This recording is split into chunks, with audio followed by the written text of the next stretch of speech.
Right. இன்றைய கிளாஸ்ல நாம பார்க்க போற தலைப்பு தான் மூலதன கிரயம் என்கிற தலைப்பு. நாம என்ன செய்ய போறோம்? நாம பார்க்க போறோம் மூலதன கிரயம், காஸ்ட் ஆஃப் கேபிட்டல்ங்கிறது பார்க்க போறோம். ரைட். இதுல நாம பார்க்க போற பிரதானமான விடயங்கள் என்னென்ன வகையான மூலதனங்கள் நமக்கு காணப்படுகின்றது. உரிமை மூலதனம், கடன் மூலதனம் என்ற ரெண்டு வகையான மூலதனங்கள் காணப்படுகின்றது. கடன்கள் ரெண்டும் காணப்படுகிறது. அந்த மூலதனங்கிற வகை weighted average cost of capital. இந்த இருக்கிற ரெண்டாவதுல ஆர்இ, ஆர்பி, ஆர்டி, டபிள்யூஏசிசி, இதை கணிப்பீடு செய்வது எவ்வாறு என்பதை பார்த்து நம்ம என்ன செய்ய போறோம்? இந்த கிளாஸ்ல நம்ம என்ன செய்ய போறோம்? நம்ம பார்க்க போறோம். அதே நேரம் உங்களுக்கு எக்ஸாம்ல வரக்கூடிய கொஸ்டின்ஸ் எப்படி இருக்குமான இந்த பாடம் தொடர்பாக இவ்வாறு தான் காணப்படும்.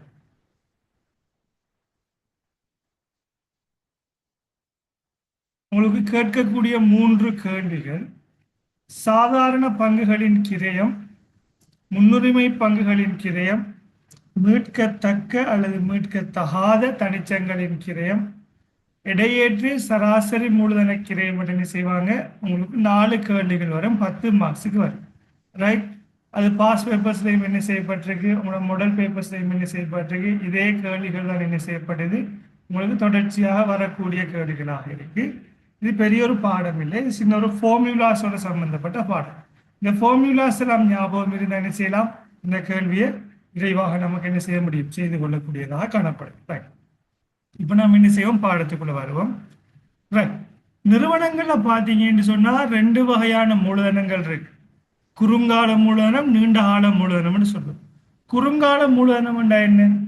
அன்றாட தேவைகளுக்கு பயன்படுத்துவதற்கு தேவையானதாக காணப்படக்கூடியவை குறுங்கால மூலதனம் என்று சொல்லுவோம். நடைமுறை மூலதனம் என்று சொல்லுவோம். நீண்ட கால மூலதனம் என்று நீண்ட கால தேவைகளை நிறைவு செய்து கொள்வதற்காக என்ன செய்வாங்க, மூலதனத்தை என்ன செய்வாங்க, அவங்க பயன்படுத்துவாங்க. அவ்வாறான மூலதனம் நீண்ட கால மூலதனம். ரைட். இது நமக்கு நோட்ஸ் பாடம் தான், இது தேவை. ரைட். இப்போ முக்கியமான விடயம் என்னன்னு சொன்னா, நிறுவனங்கள் தனக்கு தேவையான நீண்ட கால நிதி இருக்குதானே. இப்போ ஒரு கம்பெனி ஒன்று ஆரம்பிச்சுட்டாங்க, பிஎல்சி கம்பெனி ஒன்று. அந்த கம்பெனி வணிகத்தை தொடங்குறதுக்கு அவங்களுக்கு 100 மில்லியன் 200 மில்லியன் என்று பணம் தேவைப்படுது. எவ்வாறான வழிகளில் அவங்க பணத்தை திரட்டி கொள்ள முடியும் என்று சொன்னா, 3 வகையான வழிகள் என்ன செய்யலாம், அவங்க பணத்தை திரட்டி கொள்ள முடியும். முதலாவது என்ன செய்யலாம் சொன்னா, உரிமை மூலதனம் ஊடாக என்ன செய்ய முடியும், சாதாரண பங்குகளை பங்குச்சந்தையின் ஊடாக விற்பனை செய்வதன் மூலம் என்ன செய்யலாம், அவர்கள் மூலதனத்தை திரட்டி கொள்ள முடியும். ரைட். இது இக்யூட்டி ஷேர்ஸ் என்று சொல்லுவோம். சாதாரண உரிமை மூலதனங்கள் என்று சொல்லுவோம், இக்யூட்டி என்று சொல்லுவோம். ரெண்டாவது முன்னுரிமை பங்குகள் என்ன செய்வாங்க, அவங்க வெளியீடு செய்வாங்க. முன்னுரிமை பங்குகள் அல்லது கடன் பங்குகள் நீங்க படிச்சிருப்பீங்க. முன்னுரிமை பங்குகளுக்கு இங்கிலீஷ்ல சொல்ற பேர் ப்ரிஃபரன்ஸ் ஷேர்ஸ் என்று சொல்றோம். ரைட். அந்த முன்னுரிமை பங்குகளை வெளியீடு செய்து தனக்கு தேவையான நிதிகளை என்ன செய்வாங்க, அவங்க திரட்டி கொள்வாங்க. இது ரெண்டும் தவிர்ந்ததாக அவங்க என்ன செய்வாங்க என்று சொன்னா, கடன் மூலதனம் என்று சொல்லி ஒன்று எடுத்துக்கொள்வாங்க. வங்கியிலிருந்து பெற்றுக்கொள்ற கடன் பிள்ளைகள் அதை வங்கி பொறுப்பு. இது என்னன்னா கடன் மூலதனம், மூலதன தேவைகளுக்காக என்ன செய்வாங்கன்னா, கம்பெனிகள் என்ன செய்யும், கடன் பத்திரங்களை வெளியீடு செய்யும். அது தொகுதி கடன்கள் அல்லது டிபெஞ்சர்ஸ் என்று சொல்லுவோம். தொகுதி கடன்கள் அல்லது டிபெஞ்சர்ஸ் என்று சொல்லுவோம். தனிச்சங்கள் என்ன செய்வாங்க, தமிழ்ல சொல்லுவாங்க தனிச்சங்கள். டபிள்யூடியில தனிச்சங்கள்ங்கிற வேர்டையும் என்ன செய்வாங்க, யூஸ் பண்ணி கொள்வாங்க. ரைட். இந்த 3 வகையான மூலதனங்களை கொண்டுதான் என்ன செய்வாங்க, கம்பெனிகள் தனக்கு தேவையான நிதிகள் என்ன செய்வாங்க, இவர்கள் பெற்றுக் கொள்வார்கள். இப்ப நமக்கு வரக்கூடிய கேள்விகள் என்னன்னு சொன்னா, இந்த கம்பெனிகள் சாதாரண பங்குகளை வெளியீடு செய்து மூலதனங்களை பெற்றுக்கொண்டால் அதுக்கு ஒரு பெர்சன்டேஜ் ஒன்று இருக்குன்னு தானே. கம்பெனி செலுத்த வேண்டியது, முதலீடு செய்கிறார்களுக்கு கம்பெனி ஒரு குறிப்பிட்ட பெர்சன்டேஜ் செலுத்தணும். அந்த செலுத்துகின்ற வீதம் என்ன? முன்னுரிமை பங்குகளில் முதலீடு செய்தால் அந்த முதலீட்டில் இருந்து அவர்களுக்கு செலுத்துகின்ற சதவீதம் என்ன? தனிச்சங்களில் கடன் மூலதனத்தில் முதலீடு செய்தால் அவர்களுக்கு செலுத்துகின்ற வீதம் என்ன என்ற அடிப்படையில் என்ன செய்யப்படும், இதற்கான சதவீதங்கள் என்ன செய்யப்படும் என்று சொன்னா கணிப்பீடு செய்யப்படும். ரைட். இதுல பாத்தீங்கன்னு சொன்னா பிள்ளைகள், நமக்கு வரக்கூடிய கேள்வி என்ன, சாதாரண பங்கு மூலதனத்துக்கு செலுத்துகின்ற கடன் கிரயம் என்ன? உதாரணமாக ஒரு கேள்வி எடுத்துக்கொண்டோம், இந்த இருக்கிற கேள்வி எடுத்துக்கொண்டோம் என்று சொன்னால், இது ஒரு பாஸ் பேப்பர்ல வந்த கேள்வி. உங்களுக்கு என்ன செய்வாங்கன்னா 4 தொடக்கம் 5 தரவுகள் தருவாங்க. அதுல ஒன்று சாதாரண பங்குகள் தொடர்பான விவரம் தருவாங்க, ரெண்டாவது முன்னுரிமை பங்குகள் தொடர்பான விவரம் தருவாங்க, மூணாவது தனிச்சங்கள் அல்லது டிபெஞ்சர்ஸ் தொடர்பான விவரங்கள் தருவாங்க, வருமான வரியோட தொடர்பான ஒரு பெர்சன்டேஜ் தருவாங்க. அது என்ன விடயம்ங்கிறத நம்ம ஃபார்முலா படிக்கக்குள்ள பார்ப்போம். 4-5 வகையான தரவுகளை தந்து போட்டு உங்கள்கிட்ட கேட்கக்கூடிய விஷயம் என்னன்னு சொன்னா சாதாரண வாக்குரிமை பங்குகளின் கிரயம். சாதாரண வாக்குரிமை உள்ள பங்குகளின் கிரயம் என்றால் இப்ப கிரயம் நீங்க நினைக்க கூடாது என்ன, நம்ம வளமையாக படிக்கிற கிரயம் நம்ம டோட்டலா செலவழிக்கிற பெறுமதி. இதுல கிரயம்ங்கிறது நினைச்சுன்னா காஸ்ட் ஆஃப் கேபிட்டல். இதுல கிரயம் ரெண்டு பார்வை. முதலீடு செய்கிறாக்களும் அதை கிரயம் சொல்லுவாங்க, கம்பெனியோட பார்வையிலும் என்ன செய்வாங்க, அதை முதலீட்டு கிரயம் சொல்லுவாங்க. அப்ப கம்பெனியோட பார்வையில முதலீட்டு கிரயம் என்ன, கம்பெனி அதன் சொந்த முதலீடுகளிலிருந்து விளைவிக்க வேண்டிய ஆக குறைந்த வருவாய் வீதத்தை என்ன சொல்லுவாங்க, அந்த முதலீட்டு கிரயம் சொல்லுவாங்க. முதலீட்டாளர் பார்வையில முதலீட்டு கிரயம் என்ன, கம்பெனி நிதியினை முதலீடு செய்வதால் முதலீட்டாளர்கள் தமக்கு வழங்கப்பட வேண்டும் என்று எதிர்பார்க்காங்களே வீதம், அந்த வீதத்தை சொல்லுவாங்க மூலதன கிரயம் சொல்லுவாங்க. ரைட், ரெண்டு விஷயமும் ஒரு கிரயம் தான். ஆனா முதலீட்டாளர் பார்வையில பார்க்கக்குள்ள அவர் எதிர்பார்க்கிற பெர்சன்டேஜ் அந்த முதலீட்டில இருந்து பெற்றக்கூட திரும்பலையும், கம்பெனியில பார்க்கக்குள்ள என்ன முதலீட்டாளருக்கு நாம எவ்வளவு கொடுக்கணும், கொடுக்குறேன்னு சொன்னா எவ்வளவு குறைந்தது நம்ம உழைக்க வேண்டும் என்கிற அந்த பெர்சன்டேஜ் நம்ம என்னன்னு சொல்லுவோம், அந்த நம்ம கிரயம். இதுல முதலீட்டு கிரயம் என்று வர வேண்டும், மூலதன கிரயம் என்று வரணும். அந்த கிரயம் என்ன செய்வாங்க இந்த முதலீட்டு சம்பந்தமான சாப்டர்ல சொல்லுவாங்க. ரைட், இதுக்கு நான் என்ன செய்வாங்கன்னா மேனேஜ்மெண்ட் அக்கவுண்டிங்ல இந்த எழுத்துக்களை பயன்படுத்துவாங்க. RE நல்லா கவனிச்சு கொள்ளுங்க, RP RD என்று சொல்லுவாங்க. ரைட், சாதாரண பங்குகள் என்ன என்று சொல்லுவாங்க, இக்யூட்டி ஷேர்ஸ் உரிமை பங்குகள், இக்யூட்டி என்று படிப்பீங்க. அதை ரிட்டர்ன் ஆன் இக்யூட்டி RE என்று சொல்லுவாங்க. முன்னுரிமை பங்குகளுக்கு இங்கிலீஷ்ல சொல்ற பேர் ப்ரிஃபரன்ஸ் ஷேர்ஸ். அப்ப return on preference shares, preference shares இருந்தாலும் திரும்பல் வீதம். RD என்று சொன்னா அதாவது டிபெஞ்சர்ஸுக்கு என்ன சொல்லுவோம், டி தொகுதி கடன்களுக்கு டிபெஞ்சர்ஸ் சொல்லுவோம். அதுல முதலெழுத்து டி என்ன சொல்லுவாங்க, ரிட்டர்ன் ஆன் டெப்ட் அல்லது ரிட்டர்ன் ஆன் டிபெஞ்சர்ஸ். நம்ம என்ன செய்யலாம், ரிட்டர்ன் ஆன் டெப்ட் என்று சொல்லுவோம், கடன் தானே ரிட்டர்ன் ஆன் டெப்ட் சொல்லுவாங்க. அந்த டிபெஞ்சர் ரெண்டு பாடமாக்கிறார்கள் என்ன செய்யலாம், அது மட்டும் தான் உங்களுக்கு கேள்விக்கு வரக்கூடியதோட ரிட்டர்ன் ஆன் டிபெஞ்சர்ஸ் நீங்க என்ன செய்யுங்க லேசா ஞாபகம் வச்சு கொள்ளுங்க. இது மூன்றுக்குமான கடன் கிரயங்களை கணிப்பீடு செய்யறதுதான் நமக்குரிய என்ன 10 மார்க்ஸில் 6 மார்க்ஸுக்குரிய கேள்வியாக இருக்கு. ரைட், இதை மூணையும் மிக்ஸ் பண்ணி நாம ஒன்று கணிப்பீடு செய்வோம். அதுக்கு சொல்ற பேரு WACC, weighted average cost of capital சொல்லுவோம். ரைட், அது என்ன செய்வோம் நம்ம பார்ப்போம். ரைட், இப்போ முதலாவது ரைட் நம்ம இதை கேள்வி ஊடாகவே அணுகலாம். நான் என்ன செய்யறேன், ஃபர்ஸ்ட்டுக்கு உங்களுக்கு ஃபார்முலா விளங்கப்படுத்தி போட்டு என்ன செய்யறேன், அதுக்கு பிறகு என்ன செய்யறேன் கேள்வி ஊடாக வா. உரிமை மூலதனம். உரிமை மூலதனம் என்ன, சாதாரண பங்குகள். கம்பெனிகள் என்ன செய்யும் என்று சொன்னா சாதாரண பங்குகளை வெளியிடும். அந்த சாதாரண பங்குகளுக்கு நம்ம கிரயம் கணிப்பிடுகின்ற போது 3 வகையான ஃபார்முலாஸ் இருக்கு. அதுல 2 ஃபார்முலா தான் என்ன செய்யும் உங்களுக்கு எக்ஸாமுக்கு வரக்கூடியது. இந்த 3வது ஃபார்முலா என்ன எக்ஸாமுக்கு அதிகமாக என்ன செய்யப்படலை, டெஸ்ட் பண்ணப்படவில்லை. அது தொடர்பான கேள்விகள் வரக்கு என்ன செய்வோம், இந்த 3வது ஃபார்முலா பார்ப்போம். ரைட், இதுல பாத்தீங்கன்னு சொன்னா இப்ப இந்த ஃபார்முலா என்ன சொன்னா பிள்ளைகள், நீங்க பங்குகள்ல முதலீடு செஞ்சிட்டீங்க, அந்த பங்குகள்ல இருந்து என்ன செய்யுது உங்களுக்கு பங்கு லாபம் கிடைக்குது. ஆகவே அதன் சதவீதம் என்ன என்கிறதான் என்ன உங்களுக்குரிய சாதாரண பங்குகள் தொடர்பான என்ன உங்களுக்குரிய மூலதன கிரயம் சொல்லும். அதுக்குரிய ஃபார்முலா எப்படி இருக்கும், பேப்பர்ஸ் இருக்கிறார்கள், பேப்பர்ஸ் எடுத்து என்ன செய்யுங்க இது ஒரு தடவை கையால எழுதிப்பாரு. எழுதி பார்த்தீங்கன்னா என்ன உங்களுக்கு ஈஸியா இருக்கு. ரைட், இது ரிட்டர்ன் ஆன் இக்யூட்டி என்று சொல்லுவோம். டி சைபரின் கீழ் பி சைபர், அதாவது சைபர்ங்கிறத நம்ம ஓன்னு சொல்லித்தான் நம்ம கதைப்போம் மேனேஜ்மெண்ட் அக்கௌண்டிங்ல. டிஓவின் கீழ் பிஓ என்று சொல்லுவாங்க. டிஓவின் கீழ் பிஓ. டிஓ என்ன என்று சொன்னா நீங்க பெற்றுக்கொள்கின்ற என்ன பங்கு லாபம். பங்கு லாபத்துக்கு இங்கிலீஷ்ல சொல்ற பேரு பிள்ளைகள் டிவிடெண்ட். என்ன சொல்லுவாங்க, டிவிடெண்ட். ஃபார்முலாவை ஆங்கிலேயர்கள் உருவாக்கி இருக்கிறதால அதுல பேரும் என்ன ஃபார்முலாக்கு உடைய எழுத்துக்களும் என்ன ஆங்கில எழுத்துக்களாக வைத்துள்ளார்கள். அப்ப என்ன செய்வோம், டிவிடெண்டின் கீழ் பி என்று சொன்னா என்ன சொன்னா பிரைஸ், விற்பனை, சாரி அந்த சந்தையில காணப்படுகின்ற என்ன அந்த பங்கின் விற்பனை விலை, நடைமுறை மார்க்கெட் பிரைஸ், அந்த பங்கை விற்கிற விலை. அப்ப டிஓவின் கீழ் பிஓ என்கிறது என்ன ஒரு ஃபார்முலாவா காணப்படும். இந்த ஃபார்முலா வச்சு என்ன செய்வோம், ஒரு கணக்கு கொண்டு பார்ப்போம். அப்ப என்ன, ரிட்டர்ன் ஆன் இக்யூட்டி என்று சொன்னா டிஓவின் பிஓ வரும். ரெண்டாவது இந்த ஃபார்முலா பார்த்துக்கொள்ளுங்க, கணக்கின் ஊடாக அணுகுமா. ரெண்டாவது பாத்தீங்கன்னு சொன்னா பங்கு லாப வளர்ச்சி வீதம். இது என்னன்னு சொன்னா பிள்ளைகள், பிக்சடான பங்கு லாபம். நீங்க இன்வெஸ்ட் பண்ற கம்பெனி இருக்கு தானே, முதலீடு செய்யற கம்பெனில நீங்க எவ்வளவுதான் முதலீடு செஞ்சாலுமே என்ன, ஒரு நிரந்தரமான ஒரு பங்கு லாபத்தை வழங்குறாங்க என்ன, இந்த இருக்கக்கூடிய ஃபார்முலா என்ன செய்யலாம், நீங்க பயன்படுத்திக் கொள்ள முடியும். மாறாத ஒரு பங்கு லாபத்தை வழங்குறாங்க. இப்ப எந்த விதமான வளர்ச்சியுமே இல்லை அந்த பங்கு லாபம். ரெண்டாவது கம்பெனியை பாத்தீங்கன்னா, அந்த கம்பெனி என்ன, ஒரு வளர்ந்து வருகின்ற ஒரு கம்பெனி. அவங்க என்ன செய்வாங்கடா, ஒவ்வொரு ஆண்டும் என்ன செய்வாங்கடா, அவங்க வழங்குற பங்கு லாபத்தை என்ன செய்வாங்க, அதிகரித்து கொண்டே செல்வார்கள். பங்கு லாபத்தை கூட்டி கூட்டி தருவாங்க. எத்தனையால கூட்டுவாங்கடா, அதை சொல்லுவாங்க சதவீதத்தால் கூட்டப்படும் பங்கு லாபம் வளர்ச்சி மாதிரி, கிரவுத் மாடல் என்று சொல்லுவாங்க. பங்கு லாப வளர்ச்சி மாதிரி. ஜி என்ன, கிரவுத். குரோத் சொல்றது, குரோத் என்ன, வளர்றது. குரோன்னு என்ன, தாவரங்களை வளர்க்கிற குரோங்கிற மாதிரி, அது என்ன குரோத் மாடல் சொல்லுவாங்க.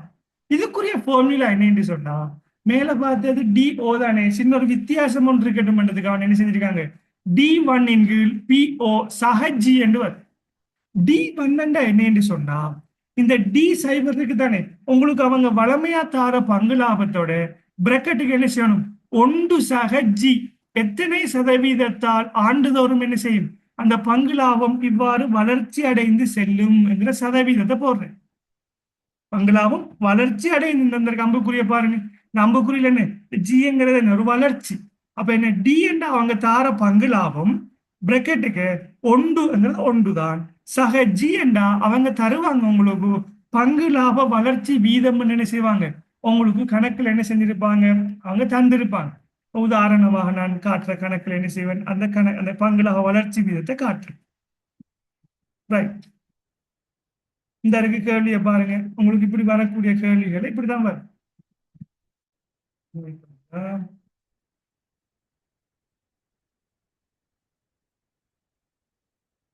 இந்த இருக்கு பாருங்க பிள்ளை, இது எக்ஸாம்பிளா. ஸ்டார் பிஎல்சி ஆனது ரூபாய் 14 என்ற சந்தை விலையில் வர்த்தகம் செய்யப்படுகின்ற 15 மில்லியன் சாதாரண வாக்குரிமை பங்குகளை விநியோகிக்கின்றது.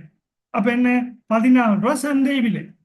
கம்பெனி கடந்த நிதியாண்டிற்காக பங்கொன்றுக்கு 2.10, 2 ரூபாய் 10 பங்கு லாபத்தை வழங்கியது. இது கம்பெனி வழங்குற பங்கு லாபம். பங்கு லாபம் வருடத்திற்கு 5% வளர்ச்சி அடையும் என்று எதிர்பார்க்கப்படுகின்றது என்று சொல்றாங்க. அப்ப இந்த கணக்குல பாத்தீங்கன்னா நமக்கு தேவையான தகவல் என்ன, சந்தை விலை, பங்கு லாபம் எத்தனை வீதத்தால வளருது, எவ்வளவு பங்கு லாபம் கொடுக்காங்க என்கிறதா நமக்கு தேவை.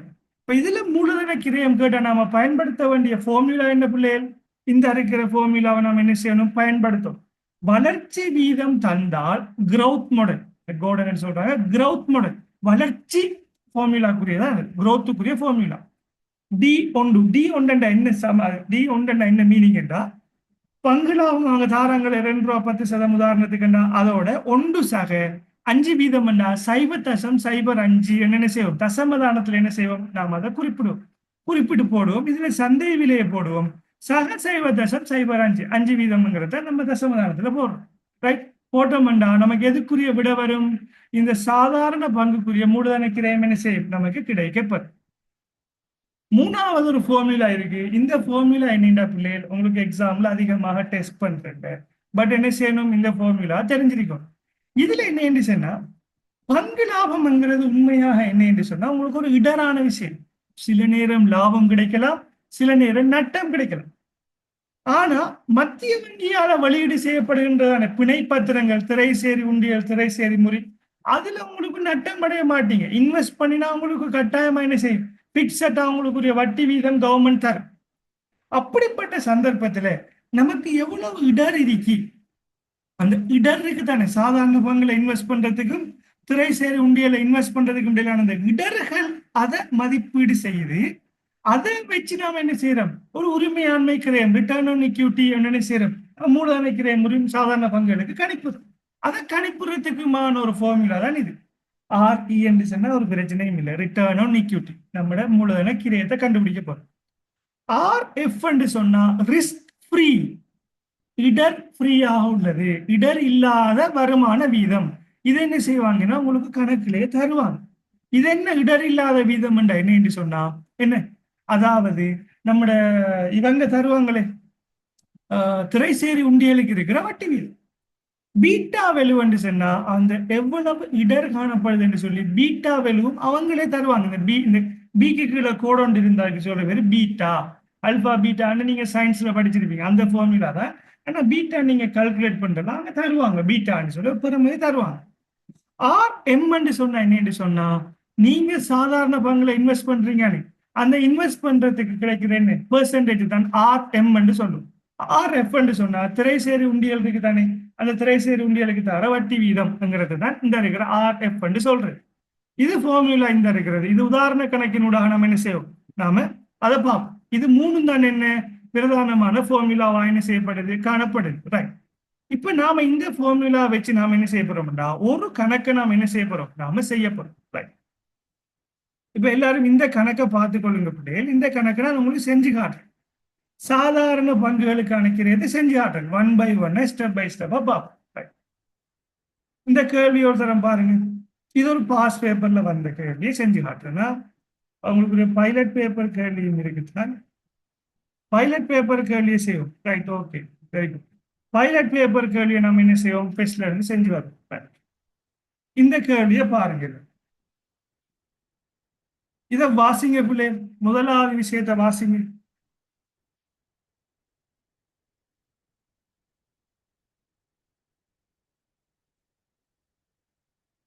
டூத் பிஎல்சி என்பது கொழும்பு பங்கு பரிவர்த்தனை நிலையத்தில் பட்டியலிடப்பட்ட ஒரு கம்பெனியாகும். கீழ்வரும் தகவல்கள் டூத் பிஎல்சி நிதி கூற்றுகளில் இருந்து பிரித்தெடுக்கப்பட்டுள்ளன. 1 2 3 4 தகவல் தந்திருக்காங்க.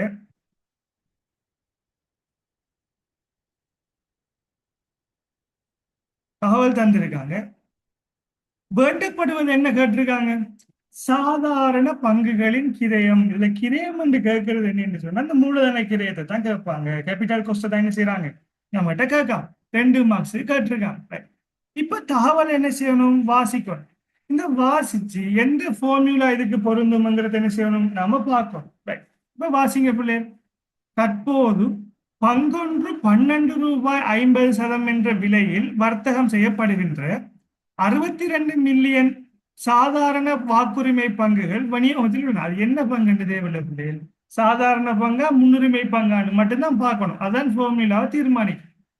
கம்பெனி கடந்த நிதியாண்டுக்காக பங்கொன்றுக்கு 2 ரூபாய் அடிப்படையில் பங்கு லாபத்தை செலுத்திருக்க. அப்போ ஆண்டுக்கு செலுத்துற பங்கு லாபம் 2 ரூபாய். பங்கில் அண்டர்லைன் பண்ணணுமா நீங்க வாசிக்கும் போது பிள்ளை, நான் இதுல அண்டர்லைன் பண்றேன். ஓகே,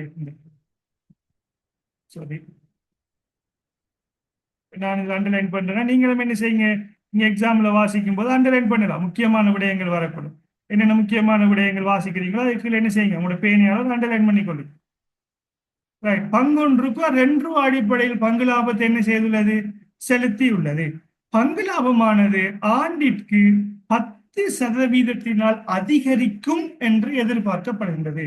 இப்ப அதிகரிக்கும் என்ற வசனத்தை யூஸ் பண்ணினாங்க என்று சொன்னா நாம பயன்படுத்த வேண்டிய ஃபார்முலா என்னடா பிள்ளைகள், இதை பயன்படுத்தலாமா முதலாவது ஃபார்முலாவை.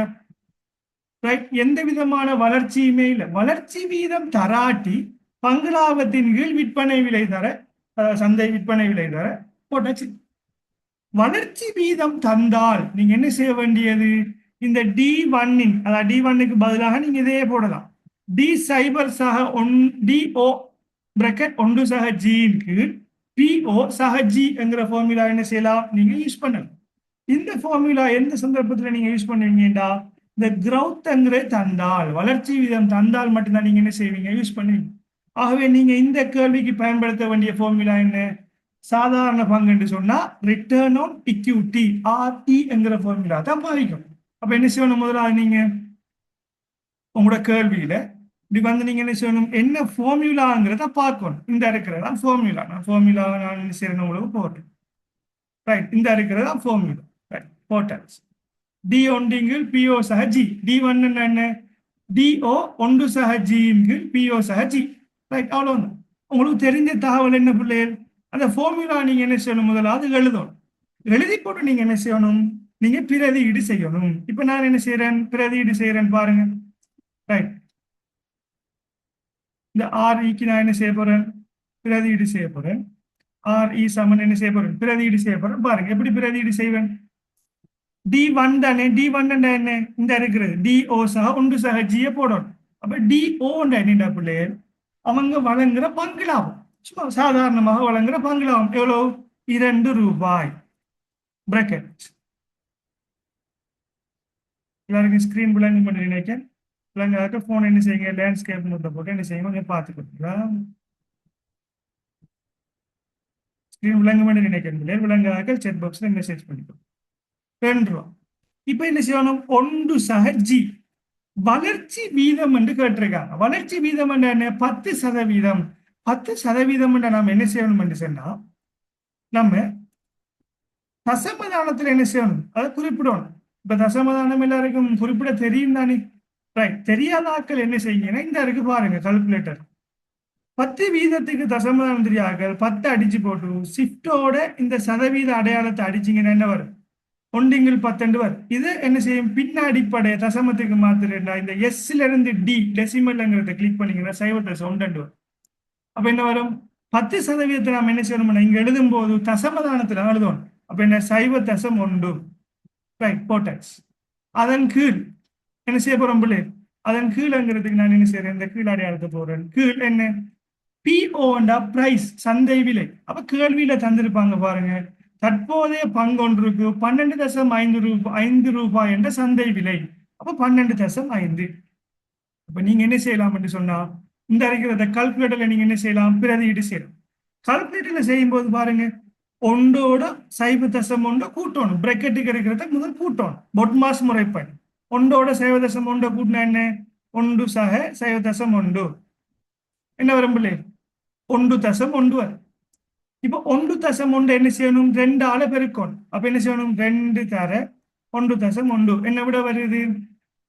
2.2 எங்களை விட வருது. அப்புறம் 2.2 2.2 என்ன செய்யணும்? 12.5ஆல பிரிக்கும். அப்ப 12.5ஆல பிரிங்க. 2.2 கீழ் 12.5 0.176 வரும். 0.176 0.176 வந்தா இது எத்தனை சதவீதமா இருக்கு? இதை 100ல பெருக்கினா சதவீதம் வரும். அப்ப 0.176 நீங்க என்ன செய்யலாம்? 100ல நீங்க பெருக்கித்தான் பல கண்டுபிடிக்கிறீங்கன்னு பிரச்சனை இல்லை.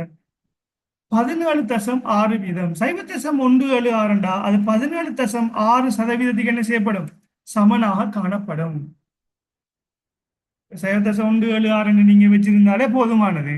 அப்படி இல்லாட்டி என்ன செய்யலாம்? சதவீதத்துல நீங்க என்ன செய்யலாம்டா, இதுக்கு நீங்க என்ன செய்ய முடியும்? விடைய வழங்க முடியும். இது எல்லாருக்கும் கிளியரா பிள்ளை? இந்த ஃபார்முலாவை அப்ளை பண்ணி செஞ்சது கிளியரா எல்லாருக்கும்? ரைட்.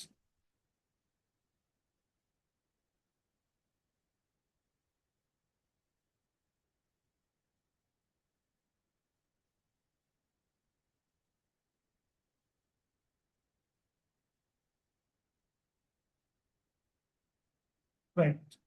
இப்ப ஒரு ஆள் கிளியர் இல்லைன்னு சொல்றீங்க. ரைட், நான் பார்க்கிறேன்.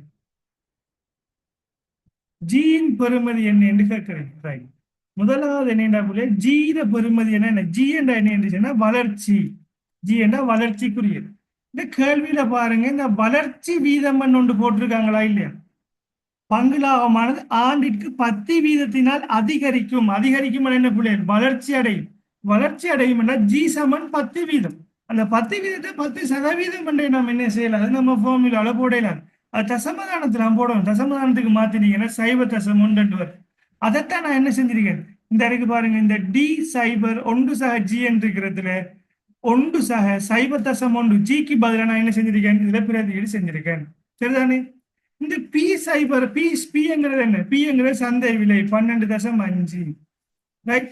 இப்ப டிஓங்கிறது என்ன? டிஓங்கிறது என்ன அறிக்கும்? டி சைபர்ங்கிறது அவங்க வளமையாக வெளியீடு செய்கின்ற பங்கு லாபம் 2.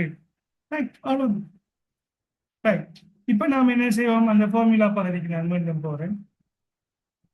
பிள்ளைகள் சாதாரண பங்குகள் என்று சொன்னா அதுல மூலதனத்தை கிரயத்தை கணிப்புறதுக்கு 3 ஃபார்முலா இருக்கு. ஒன்று, எந்த விதமான வளர்ச்சியுமே இல்லாமலுக்கு தந்திருந்தா அது வெளியிடுற பங்கு லாபத்தின் கீழ் விற்பனை விலை. நீங்க 100 ரூபாய்க்கு பங்கு வாங்குறீங்க, 5 ரூபா ஆதாயம் தராங்க. அப்ப எவ்வளவு உங்களுக்கு கிடைக்குது மூலதனம், எவ்வளவு வருமானம் கிடைக்குது உங்களுக்கு, எதிர்பார்க்குறீங்க எவ்வளவு, 5% எதிர்பார்க்குறீங்க, அதான் இது. ஆனா வருடம் என்ன செய்யுது, உங்களுக்கு அது 10% அதிகரிச்சு அதிகரிச்சு போகுது என்று சொன்னா அதுக்கு நீங்க பயன்படுத்துற ஃபார்முலா என்ன இருக்கு, இந்த இருக்கிற ஃபார்முலா வரும். அப்ப நீங்க வளமையா பெற்றுக்கொள்ற பங்கு லாபம் அது 1/G பெருக்கி போட்டு கீழே விற்பனை விலை கூட்டி விற்பனை விலை பிரிச்சு சக-G என்று போட்டீங்கன்னா என்ன வரும், உங்களுக்குரிய வளர்ச்சி அடைகின்ற பங்கு லாபத்துக்குரிய மூலதன கிரயம் என்ன செய்யும், உங்களுக்கு கிடைக்கப்படும். கூட்டுவோம் கொஞ்சம் போதும். இப்ப என்ன செய்ய போறீங்க, கூட்டுவோம் வெயிட், ஸ்டெப் பை ஸ்டெப்பா போறோம். இந்த இருக்கு ரெண்டு டி ஒண்டிங்கு பிஓ சஹஜி ஓகே. சஹஜி என்றா இதை முடிச்சிட்டு இதை நீங்க ஃபுல்லா கம்ப்ளீட் பண்றீங்க. சஹஜி என்றா என்ன, ஜிங்கிறது என்ன, 0.1. இதுலையும் என்ன செய்வீங்க என்ன சொன்னா 0.1, இதுலையும் என்ன செய்ய மாட்டேன்னா 0.1.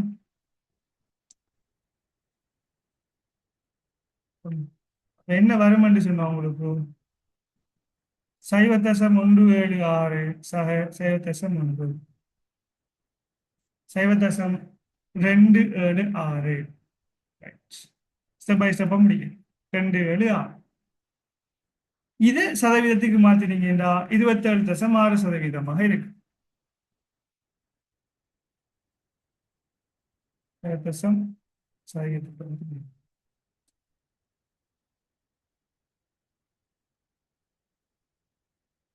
27.6% இருக்கு. மீனிங் என்ன, நீங்க இந்த கம்பெனியில பங்குல முதலீடு செஞ்சீங்கன்னு சொன்னா அவங்களுக்குரிய திரும்பல் எப்படி இருக்கும், 27.6% என்ன செய்யும், உங்களுக்கு திரும்பல் காணப்படும். அடுத்து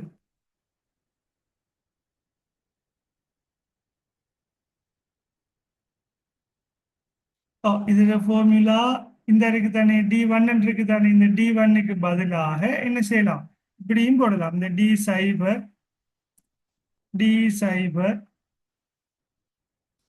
பிராக்கெட் 1/G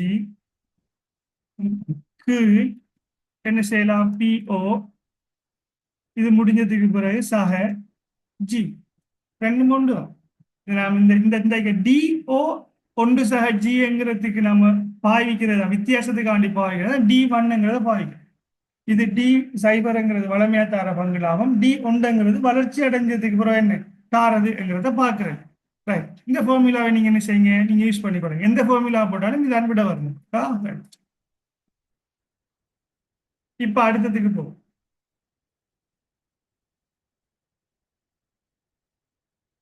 இப்ப கம்பெனி நம்ம என்ன செய்ய போறோம்னா முன்னுரிமை பங்கு மூலதனம். ரைட், இதுல பாத்தீங்கன்னு சொன்ன பிள்ளைகள் 2 விஷயம் இருக்கு, மீட்கத்தக்க முன்னுரிமை பங்குகள், மீட்கத்தகாத முன்னுரிமை பங்குகள், ரிடீமபிள் இர்ரிடீமபிள் என்று சொல்லுவோம். இப்ப மீட்க முடியாத முன்னுரிமை பங்குண்டா என்ன, நீங்க கம்பெனியில இன்வெஸ்ட் பண்ணிட்டீங்கன்னு சொன்னா அது என்ன செய்யும், கிட்டத்தட்ட சாதாரண பங்கை போலதான். நீங்க திருப்பி என்ன செய்யலாரு, அந்த பங்குக்கு காசுத்தாரன் வங்கத்தாரன் காசை தாங்க என்று வாங்கல.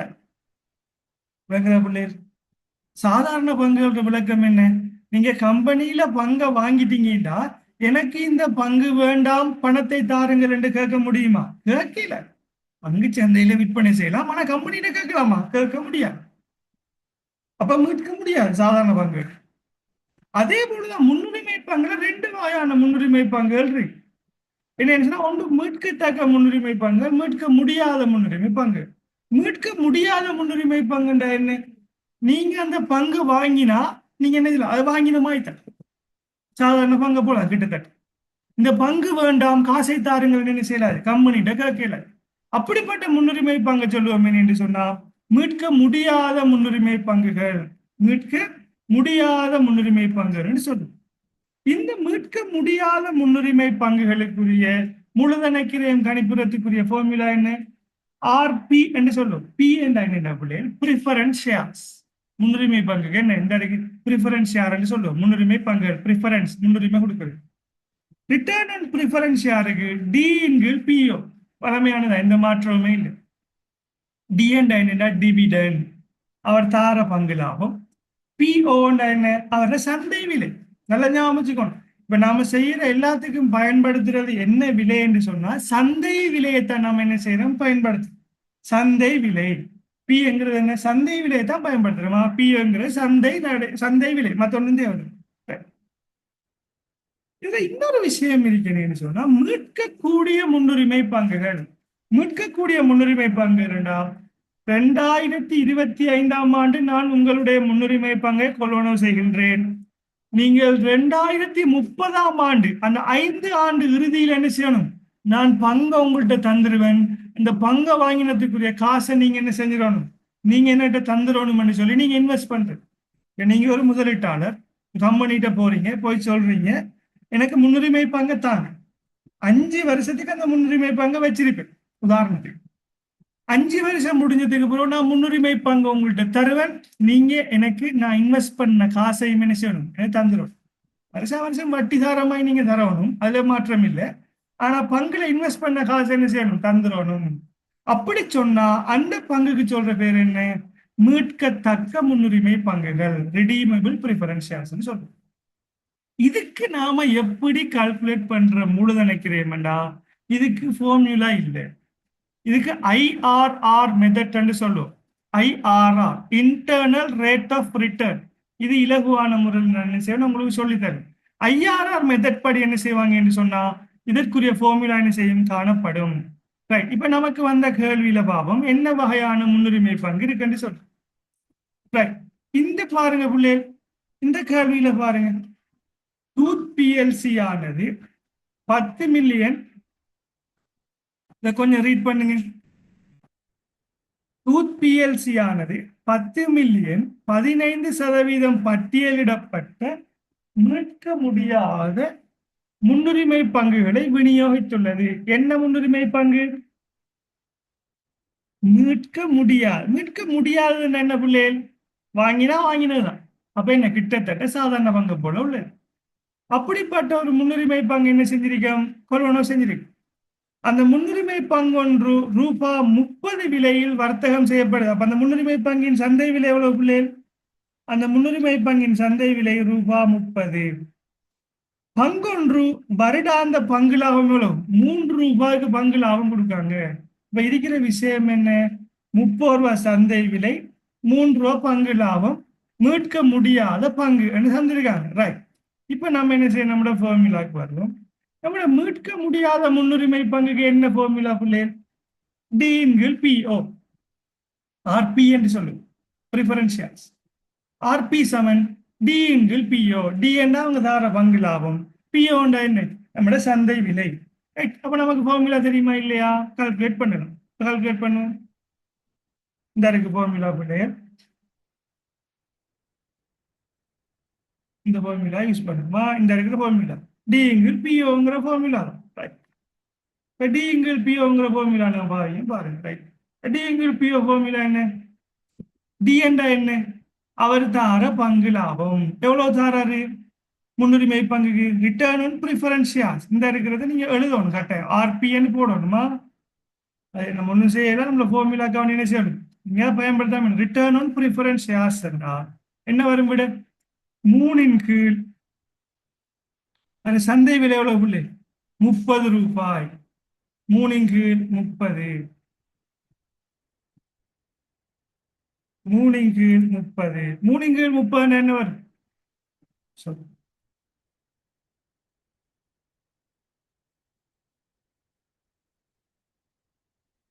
டேட் மாதிரி மாறுது. 3 கீழ் 30 என்ன வரும் பிள்ளை? கால்குலேட்டர்ல கால்குலேட் பண்ணுங்க. 3 கீழ் 30. 3 கீழ் 30 எத்தனை சதவீதம் வரும்?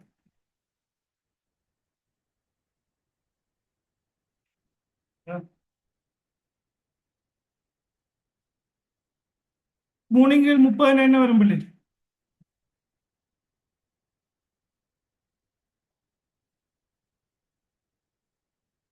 3/30 0.1 வரும். 0.1 வந்தால் எத்தனை சதவீதம் இருக்கு? 10% காணப்படும்.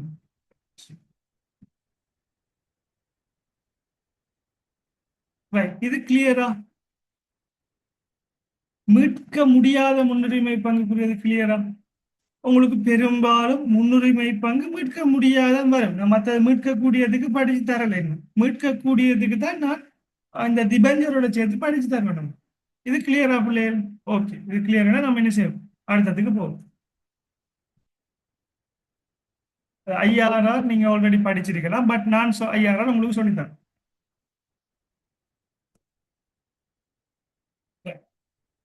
இப்போ நம்ம ஸ்லைட்ஸுக்கு இதை ஒரு தரம் எல்லாரும் என்ன செய்யுங்க, ஒரு தரம் மீட்கக்கூடிய முன்னுரிமை பங்குகளுக்கு நீங்க வாசிச்சு பாருங்க.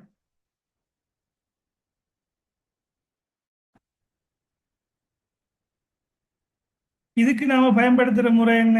ஐஆர்ஆர் முறை. முன்னுரிமை பங்குகள் மீட்கத்தக்கதாகையால் பங்குதாரர்கள் அவை மீட்கப்படும் வருடம் வரை பங்கு லாப கொடுப்பனவுகளை பெறுவார் என்பதுடன் மீட்டல் தொகையும் அவருக்கு செலுத்தப்படும். காசு பாய்வுகள் பல வருடங்களுக்கு பரவி இருப்பதால் சாதாரண சூத்திரத்தை என்ன செய்ய முடியாது, பயன்படுத்த முடியாது. எனவே IRR internal rate of return முறை பயன்படுத்தப்படுகின்றது.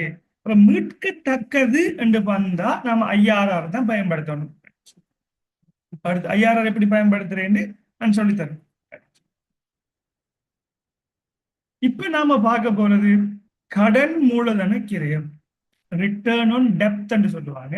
இது பெரும்பாலும் நமக்கு கேள்வி டிபெஞ்சர் என்று வாரத்தால நீங்க டிபெஞ்சர் என்று வந்தா ஆர்டி என்றே ஞாபகம் வச்சு கொள்ளுங்க. டிபெஞ்சர் டிபெஞ்சர் அல்லது தனிச்சம் என்று வருது.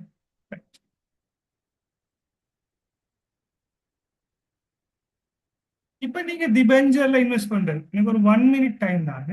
1 minute பிரேக். நான் விளங்கப்படுத்துறேன்.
ரைட்.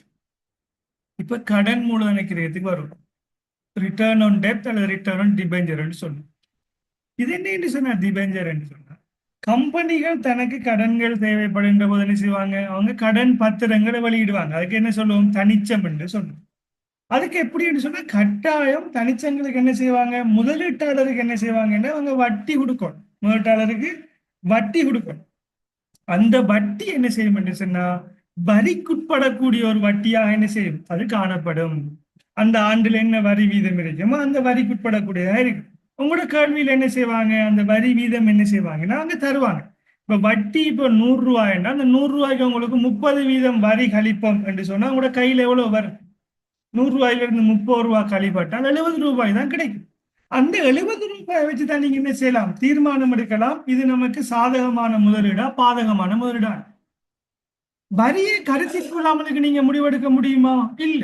கருத்தில் கொள்ளாம முடிவெடுத்தீங்கன்னு சொன்னா ஒரு பிழையான தீர்மானமா போயிடும்.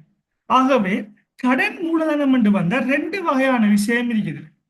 ரெண்டுல மூணு இருக்கு. நம்ம மெயின் அவங்களுக்கு அந்த பிரேக் பண்ணி காட்டும்.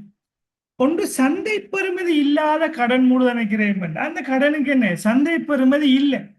சந்தை பெறுமதி இல்லை என்றால் விற்பனை விலை இருக்காது.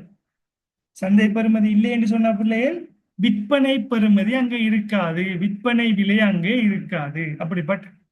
அப்படி தந்திருந்தா அதுக்கு என்ன செய்வோம் என்று சொன்னா கே ஒன்று மைனஸ் டி என்று சொல்லும்.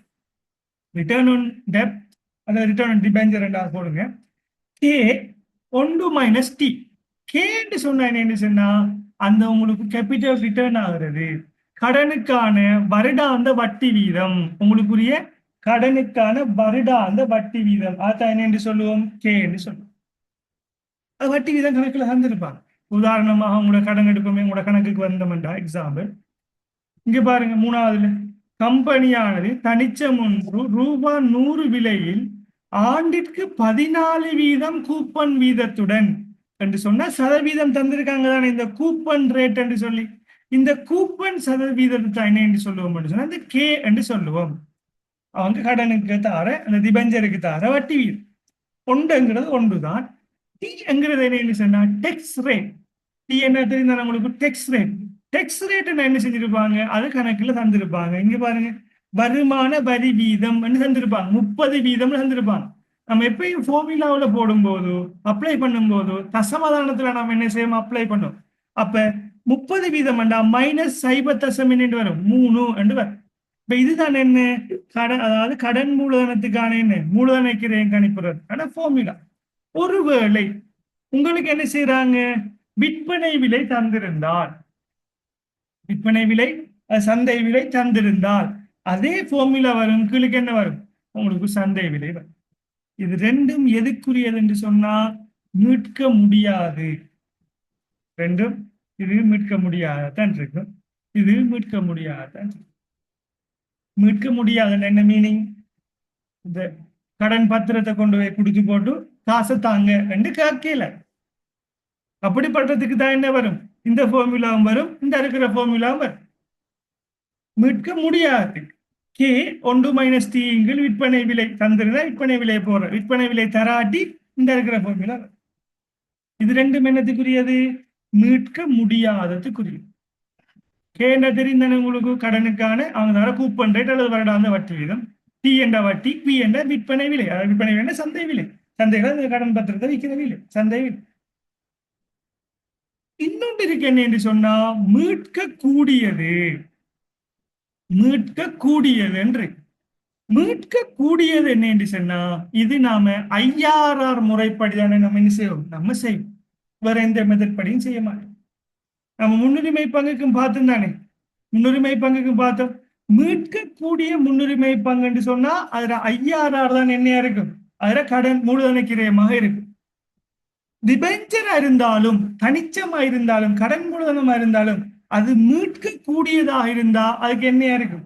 ஐஆர்ஆர் தான் அதுல கடன் கிரயமாக காணப்படும், மூலதன கிரயமாக காணப்படும். மீட்க கூடியது பேப்பர் எழுதி கொள்ளுங்க பிள்ளைகள். மீட்க கூடியது என்று தரப்பட்டால் அதற்கு என்ன செய்ய வேண்டும்? ஐஆர்ஆர் கணிப்பீடு செய்ய வேண்டும். அந்த ஐஆர்ஆர் தான் மூலதன கிரயமாக காணப்படும். ரைட், நன்றி தருவேன். இன்னொரு இடத்தையும் நான் பார்ப்போம். ரைட், நான் வச்சுக்கொள்ளுங்க. இது ஐஆர்ஆர் கணிப்புறதுக்கான விஷயம் என்றா வேற ஒன்றும் இல்லை. என்பிவி கணிப்புறதை தான் சொல்றாங்க, வேற ஒன்றும் இல்லை. ரைட், இப்ப இதுதான் பிள்ளைகள் என்ன ஃபார்முலா. இந்த ஃபார்முலா வச்சு தான் நாம என்ன செய்ய போறோம்? நாம என்ன செய்ய போறோம்? இப்ப நாம என்ன செய்ய போறோம் என்று சொன்னா நம்ம இந்த மூணாவதுக்கு என்ன செய்ய போறோம் பார்க்க போறோம். இப்ப எல்லாரும் ஒரு தரம் என்ன செய்யுங்கன்னா பேப்பர் ஒன்று கட்டாயம் என்ன செய்யுங்க, எடுத்துக்கொள்ளுங்க. பேப்பர் ஒன்று கட்டாயம் எடுங்க, பேப்பர் ஒன்று எடுங்க. செஞ்சு பார்க்கறதுக்கு ஒரு பேப்பர் எடுங்க. இந்த இருக்கிற கேள்வியிலேயே இந்த இருக்கிறதா என்னையா இருக்கு? ஒரு கொஞ்சம் ஸ்ட்ராட்டஜிக்கான விஷயமா இருக்கு. நீங்க என்ன செய்யணும்? கூடுதலாக கவனம் செலுத்த வேண்டிய ஒரு விடயமாக இருக்கு. கூடுதலாக கவனம் செலுத்துற விஷயமா இருக்கு இந்த 3 அசம்பிளியா. இப்ப உங்கள்ட்ட கேட்ட கேள்வி என்ன? மீட்கத்தக்க தனிச்சங்களின் கிரயம் கேட்டிருக்காங்க. அப்ப இதை வாசிச்சு பாருங்க. இது லேசான ஒரு விஷயம். ஒரு கணக்கை விளங்கின எல்லா கணக்கும் அதே பேட்டர்ன். கம்பெனியானது தனிச்சம் ஒன்று ரூபாய் 100 விலையில் ஆண்டிற்கு 14 கூப்பன் வீதத்துடன் 4 மில்லியன் மீட்கத்தக்க என்ற வசனம் வந்தா 5000 கணிப்பிட வேண்டும் வந்துடும். மீட்கத்தக்க தனிச்சங்களை விநியோகித்துள்ளது. தனிச்சம் ஒன்றின் தற்போதைய சந்தை பெறுமதி எவ்வளவு? 105 ரூபா. தனிச்சத்துல தற்போதைய சந்தை பெறுமதி எவ்வளவு பிள்ளைகள்? 105 ரூபா. அப்ப சந்தை பெறுமதி உள்ளது, ஆனா மீட்கத்தக்கது என்று வந்ததால 5000 தான் கணிப்பிடும். அந்த ஃபார்முலா வராது, PO இருக்கிற ஃபார்முலா வராது. அவை 4 ஆண்டுகளில் மீட்கப்படும். அப்ப என்ன மீனிங்னா, நீங்க ஒரு கம்பெனிக்கு போய் அவங்களோட கடன் பத்திரத்தை வாங்குறீங்க, வாங்கி போட்டு சொல்றீங்க எனக்கு 14 வீதம் என்ன செய்யணும், வட்டி தரும். நான் என்ன செய்வேன், 4 வருஷத்தால இந்த பத்திரத்தை தருவேன். இன்வெஸ்ட் பண்ண பணத்தை நீங்க என்ன செய்யணும், எனக்கு தந்துடணும். இன்வெஸ்ட் பண்ண பணத்தை நீங்க எனக்கு தந்துடணும் என்று சொல்லி சொல்றான். இதான் 100 ரூபாய் நீங்க இன்வெஸ்ட் பண்ணீங்க என்று சொன்னா உங்களுக்கு என்ன கிடைக்கும்? அவங்க இப்ப சந்தை பெருமை 105 ரூபாய் போகுது. நீங்க என்ன செய்றீங்க, நீங்க உதாரணமாக நீங்க ஒரு இன்வெஸ்ட் பண்ணக்குள்ள 100 ரூபாய் இன்வெஸ்ட் பண்ணீங்கன்னா அவங்க என்ன செய்வாங்க, தரக்குள்ள 105 ரூபாய் தருவாங்க. அப்படி வட்டியை என்ன செய்வாங்க, சேர்த்து உங்கள்கிட்ட தருவாங்க. அப்படி ஒரு பேட்டர்ன்ல இருக்கக்கூடியது. இது எப்படி செய்யறேன்னு செய்வோம் நம்ம பார்ப்போம். எல்லாம் பேப்பர் எடுத்துட்டீங்களா?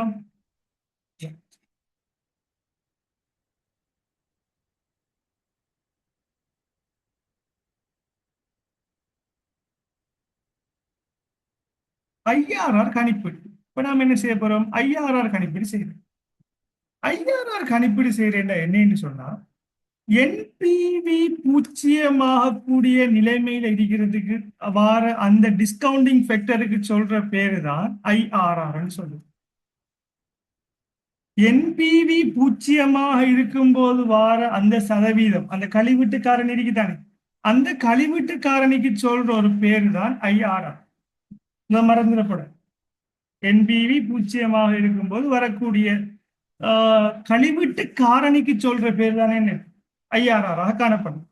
அப்ப நாம IRR கணிப்பீடு செய்யறேன்னா என்ன செய்வாங்க என்று சொன்னா, முதலாவது என்ன செய்யணும், என்பிவி கணிப்பீடு செய்யணும். என்பிவி எல்லாருக்கும் தெரிஞ்சிருக்கு. என்பிவி கணிப்பீடு செய்யணும். எதுக்கிடையில கணிப்பீடு செய்யணும், உண்மையாக இந்த 14 வீதத்துல நீங்க இன்வெஸ்ட் பண்ணினீங்கன்னா உங்களுக்கு லாபம் தான் கிடைக்கும். உங்களுக்கு லாபம் தான் கிடைக்கும். ஆனா என்ன செய்யணும், அது என்பிவி எப்படி சாதகமானதா தான் இருக்கு. நாம கண்டுபிடிக்க வேண்டியது என்பிவி பூஜ்ஜியமா இருக்கக்குள்ள எத்தனை சதவீதம் என்று சொல்லி என்ன செய்யணும், இதை கண்டுபிடிக்கும். கண்டுபிடிச்சா நமக்கு இதுல லாபமா நட்டமா என்ன செய்யலாம், நம்ம முதலீட்டு தீர்மானம் முன்னெடுக்க உதவும். இதை சொல்லும் போது கஷ்டமா தான் இருக்கு. ஸ்டெப் பை ஸ்டெப்பா பார்ப்போம். நான் முதலாவது சொல்ற ஸ்டெப் என்ன சொன்னா, IRR கணிப்பீடு செய்யறதுக்கு நீங்க என்ன செய்யணும், ஸ்டெப் 1 என்பிவி கணிப்பீடு செய்யணும். என்பிவி என்னத்துக்கு கணிப்பீடு செய்யணும் என்று சொன்னா, என்பிவி சாதகமாக வரக்கூடிய ஒரு சதவீதத்தை வச்சும் நீங்க என்ன செய்யணும், பாசிட்டிவ் பிளஸ்ல வாரத்துக்கும் வச்சு கணிப்பீடு செய்யணும். என்பிவி மைனஸ்ல வரக்கு வருந்தானே விட, அதுக்குரிய ஒரு சதவீதத்தை வச்சு என்ன செய்யணும், என்பிவி கணிப்பிடும். ஆக 2 என்பிவி கணிப்பிடும். என்பிவி கணிப்பிடுற என்ன, முதலாவது என்ன இருக்குன்னு சொன்னா ஆண்டு இருக்கு, ஆண்டு. ரெண்டாவது என்ன இருக்கும், அதுல காசு பாய். காசு பாய்க்கு என்ன சொல்லுவோம், கேஷ் ஃப்ளோன்னு சொல்லுவோம். நான் தமிழ்ல டைப் பண்றேன், காசு பாய். காசு பாய்வு எவ்வளவு காசு நமக்கு வருகிறது அந்த ஆண்டுல. அதுக்கு பிறகு என்ன செய்வாங்க, டிஸ்கவுண்டிங் ஃபேக்டர், கழிவீட்டு காரணி என்று சொல்லி ஒன்று இருக்கு. அதாவது வட்டி வீதமாய் தருவாங்க, பணவீக்க வீதம் அல்லது வட்டி வீதம் தருவாங்க. இந்த காசு பாய்வை டிஸ்கவுண்ட் ஃபேக்டரால பெருக்கி வாரத்துக்கு சொல்ற பேர் என்ன, பிரசன்ட் வேல்யூ. என்ன, தற்போதைய பெறுமதி என்று சொல்லுவோம். பிரசன்ட் வேல்யூ என்ன, தற்போதைய பெறுமதி என்று சொல்லுவோம். அப்ப இயர் என்ன வரும், கேள்வியில பாருங்க, ஆண்டு என்ன இருக்கு, 4 ஆண்டுகள். அப்ப என்ன செய்வாங்க, ஆண்டு பூஜ்ஜியமாக இருக்கும்போது என்ன செய்வாங்க என்று சொன்னா முதலீடு செய்வாங்க.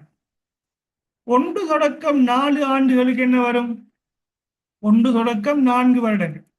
1 தொடக்கம் 4 வருடங்கள் என்று போறேன்னா, 1 தொடக்கம் 4 வருடங்களுக்கு என்ன வரும், அவருக்கு வட்டி வருமானம் கிடைக்கும். 5வது வருடம் என்ன செய்வார் என்று சொன்னா, இவர் அவரை திபஞ்சரை கொண்டு கொடுத்துருவாரு. கொடுத்தா என்ன செய்வாங்க, அவர் இன்வெஸ்ட்மெண்ட் பண்ண காசை என்ன செய்வாங்க, அவருக்கு திருப்பி கொடுத்துருவாங்க. அவருக்கு இன்வெஸ்ட்மெண்ட் பண்ண காசை அவருக்கு திருப்பி கொடுத்துருவாங்க.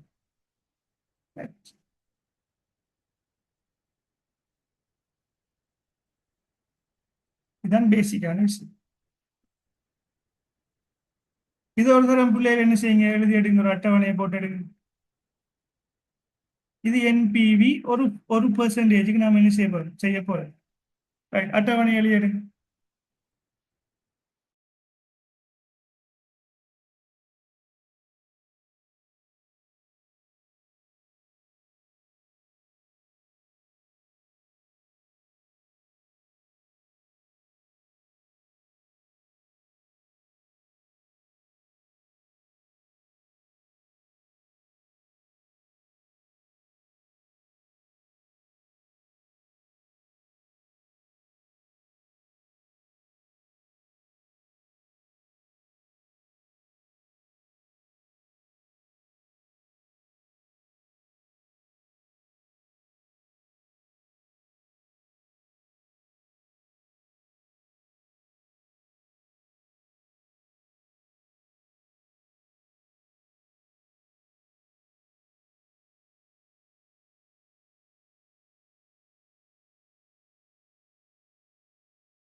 ரைட், எழுதிருப்பீங்கன்னு நினைக்கிறேன்.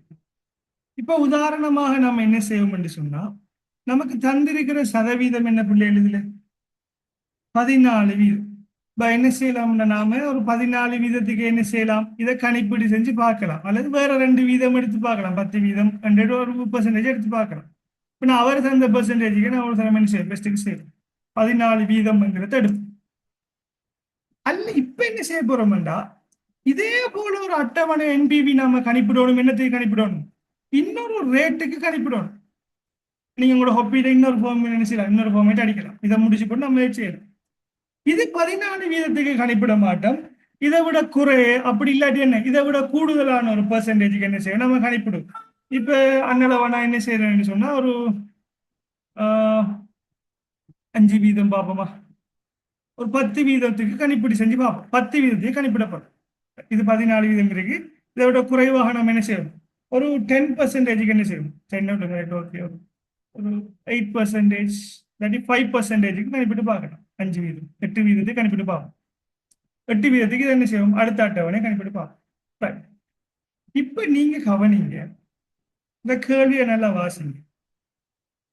கம்பெனியானது தனிச்சம் ஒன்று ரூபாய் 100 விலையில் ஆண்டிற்கு 14 வீதம் கூப்பன் வீதத்துடன் 4 மில்லியன் மீட்கத்தக்க தனிச்சங்களை விநியோகித்துள்ளது. இப்ப நீங்க தான் இந்த கம்பெனியில் என்ன செய்ய போறீங்க, பிள்ளைகள் இன்வெஸ்ட் பண்ண போறீங்க. தனிச்சம் ஒன்றின் தற்போதைய சந்தை பெறுமதி 105. இப்ப சொல்லுங்க, காசு வெளியில போகும், எவ்வளவு கொடுத்து நீங்க இந்த தனிச்சத்தை வாங்கணும்? 105 ரூபா கொடுத்து தனிச்சம் வாங்க போறீங்களா, 100 ரூபா கொடுத்து வாங்குவீங்களா? மார்க்கெட்ல எவ்வளவு போகுது பிரைஸ், எவ்வளவு மார்க்கெட்ல பிரைஸ் போகுது தனிச்சத்துக்கு, சந்தை விலை எவ்வளவு போகுது? செட் பாக்ஸ்ல ரிப்ளை பண்ணுங்க. சந்தை விலை எவ்வளவு போகுது, உங்கள்ட்ட இருக்கக்கூடிய பணம் எவ்வளவு செலவாகும் இந்த தனிச்சம் நீங்க வாங்குறேன்னு சொன்ன? 105 ரூபா செலவாகும். ரைட், இது யாரோட பாயிண்ட் ஆஃப் வியூல நீங்க செய்றீங்க, நீங்க உங்களோட பாயிண்ட் ஆஃப் வியூ. நீங்க முதலீட்டாளர் என்ற அடிப்படையில் உங்களுக்கு லாபமா நட்டமான்னு பார்க்க போறீங்க. அப்ப நீங்க என்ன செய்வீங்க, 105 ரூபா நீங்க என்ன செய்வீங்கன்னு சொன்னா, நீங்க கொடுப்பீங்க. காசு என்ன செய்யுது பிள்ளைய, உள் வருதா வெளியே போகுதா? காசு வெளியே போகுது. ஆனா நம்ம செய்யறதா, என்பிவி செய்வோம் தானே, அதே விஷயம். 105 ரூபாய் என்ன செய்யுது, வெளியே போகுது. 1 தொடக்கம் 4 வருஷத்துக்கும் என்ன கிடைக்கும் உங்களுக்கு, வட்டி வருமானம் கிடைக்குமா இல்லையா? வட்டி வருமானம் கிடைக்கும். அந்த வட்டி வருமானம் தெரியுமா, தெரியாது, பாப்போம். 5வது வருஷம் நீங்க இந்த தனிச்சத்தை கொண்டு போய் கொடுத்தா கம்பெனி உங்களுக்கு எவ்வளவு தரும், 105 ரூபா தருமா, 100 ரூபா தரும்? அந்த உங்களோட தனிச்ச சர்டிபிகேட் இருக்கு தானே, இந்த சர்டிபிகேட்டை காட்டுறேன். இந்த உதாரணமா சர்டிபிகேட்ல 100 ரூபா தான் பிரிண்ட் அடிச்சிருப்பாங்க, 100 ரூபாயோட சர்டிபிகேட் சொல்லி. ஆனா சந்தையில விற்க எவ்வளவு கொடுத்து வாங்கிருக்கிறீங்க, நீங்க 105 ரூபா கொடுத்து வாங்கிருக்கிறீங்க. இப்ப கம்பெனிட்ட போய் நீங்க அதை திருப்பி கொடுத்தா கம்பெனி உங்களுக்கு 100 ரூபாய் தருமா, 105 ரூபா தரும்?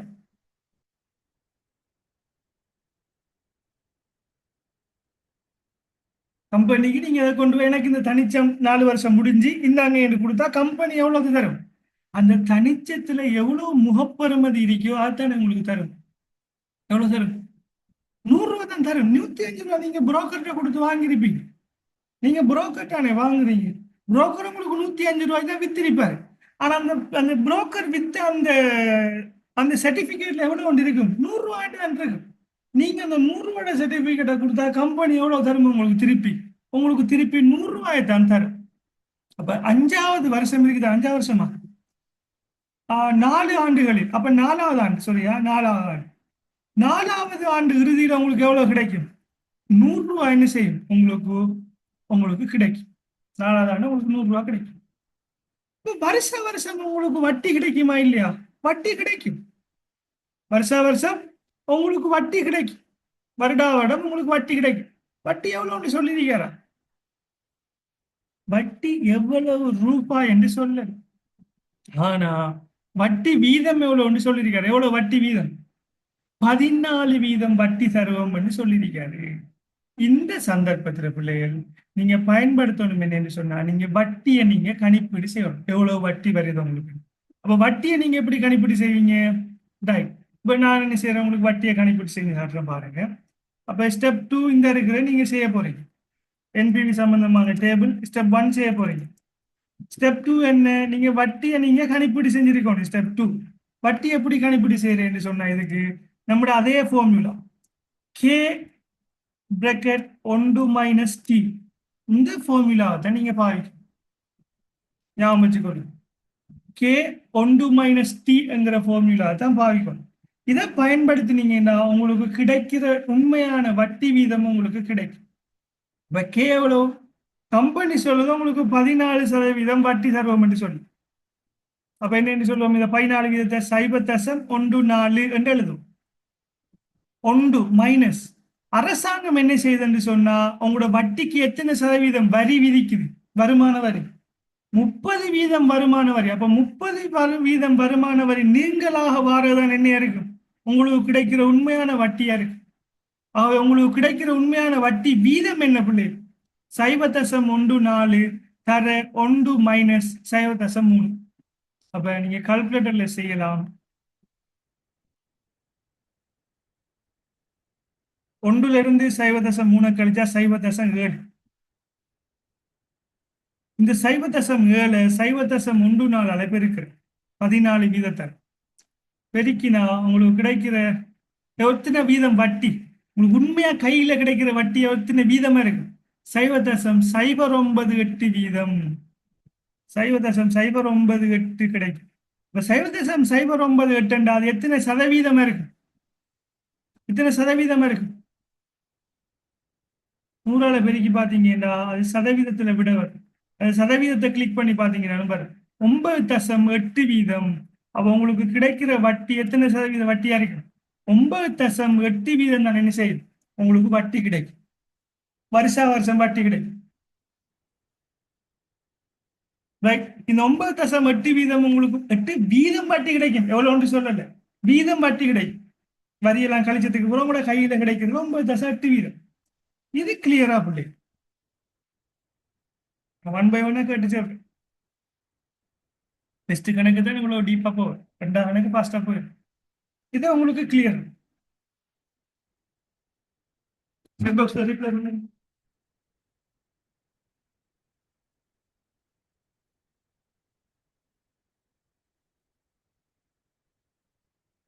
கிளியரா?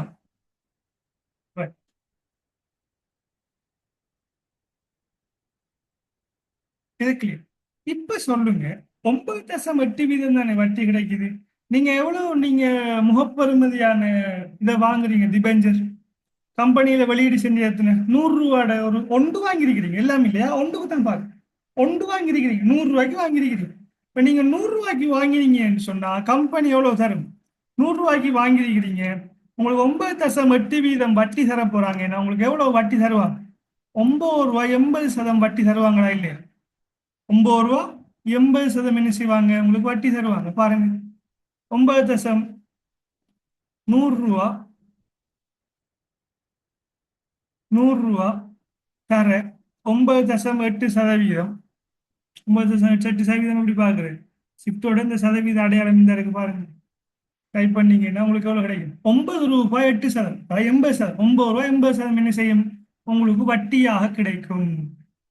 9 ரூபாய் 80 சதம் என்ன செய்யும்? உங்களுக்கு வட்டியாக கிடைக்கும். 9.8 ரூபாய் கிடைக்கும். இதுதான் உங்களுக்கு கிடைக்கின்ற என்ன? வட்டி வருமானமாக இருக்குமா? வட்டி வருமானமாக இருக்கு. வட்டி வருமானம். Right. இப்ப நாம என்பிவிக்கு வரப்போறோம். இப்ப 1 தொடக்கம் 4 வருஷமும் உங்களுக்கு வட்டி வருமானம் எவ்வளவு கிடைக்கும்? 9.8 கிடைக்கும். சிலாக்கள் நீங்க குழம்பிடுவீங்க, சார் 1 வருஷத்துக்கு தானே 9.8, 4 வருஷத்துக்கு நாம் என்ன செய்யணும்? அப்ப 4 வருஷத்துக்கு பெருக்கி போட்டல போடணும்னு சொல்லி. ரைட். நீங்க என்பிவி படிக்கும் போது நீங்க முக்கியமான விஷயம் நான் செஞ்சு காட்டுறேன். 1 வருஷம், 2 வருஷம்,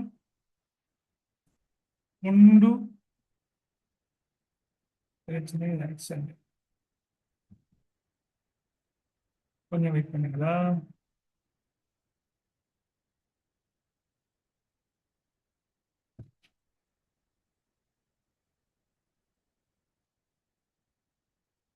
முதலாவது வருஷம், 2வது வருஷம், 2வது வருஷம், 3வது வருஷம், 4வது வருஷம், 4வது வருஷம் இறுதியில். ரைட். அப்ப நாம் என்ன செய்வோம்? இப்படித்தான் நாம் என்ன செய்வோம் என்று சொன்னால் எழுதுவோம்.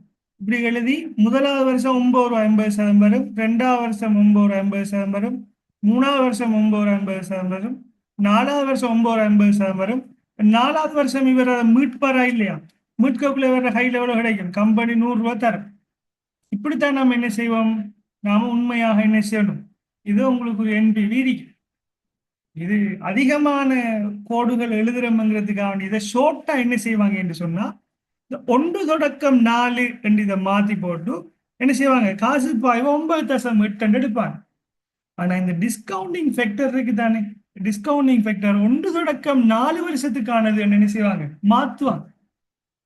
இந்த 2 தொடக்கம் 4 நான் ரைட். நான் உங்களுக்கு டீட்டெயிலாக செஞ்சு ஆடணும்னா டீட்டெயிலாக செஞ்சு ஆடுறேன்.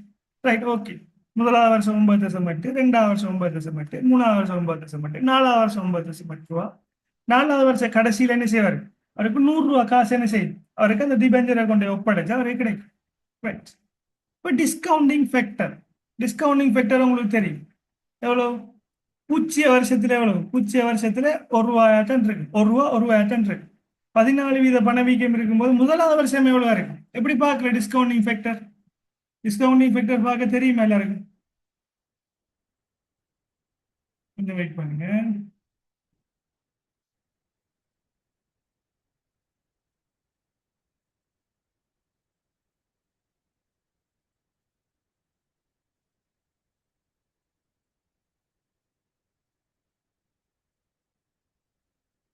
டிஸ்கவுண்டிங் ஃபேக்டர் எப்படி பார்க்குறேன்?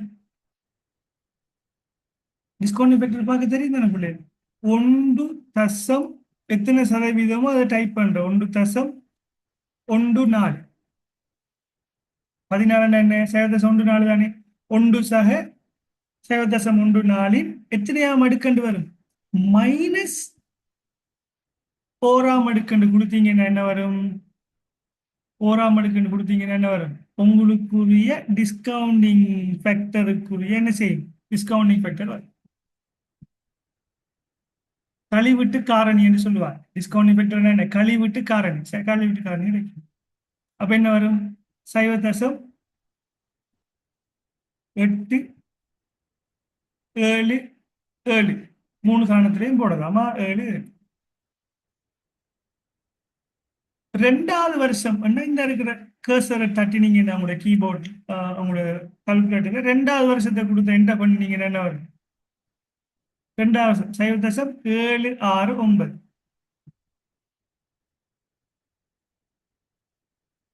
3வது வருஷத்துக்கு பார்த்தீங்கன்னு சொன்னா 3 தட்டினீங்கன்னு சொன்னா என்ன வரும்? 0.675.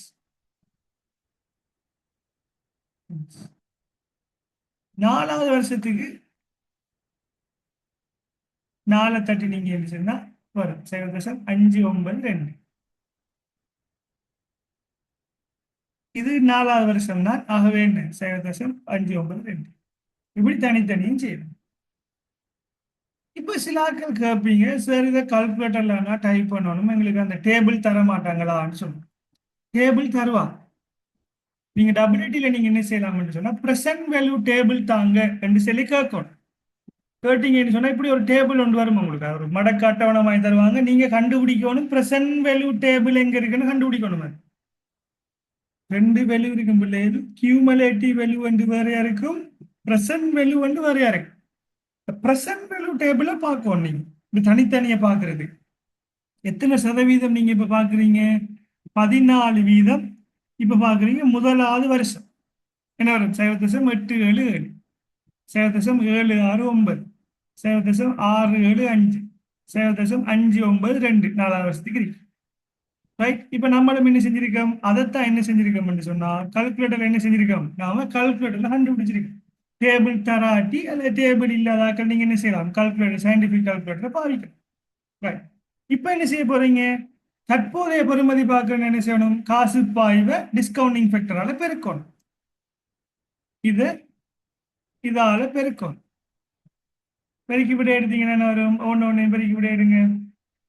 ஒன்னு பெருக்கி விட எடுத்தீங்கன்னா உங்களுக்கு விடை வரும். ரைட். உங்களுக்கு விடை வரும். உங்களுக்கு விடை உங்களுக்கு கிடைக்கும். ரைட். இதை விட வந்திருக்கா எல்லாருக்கும்? பாருங்க, பெருக்கி பாருங்க ஒண்ணு உண்டா.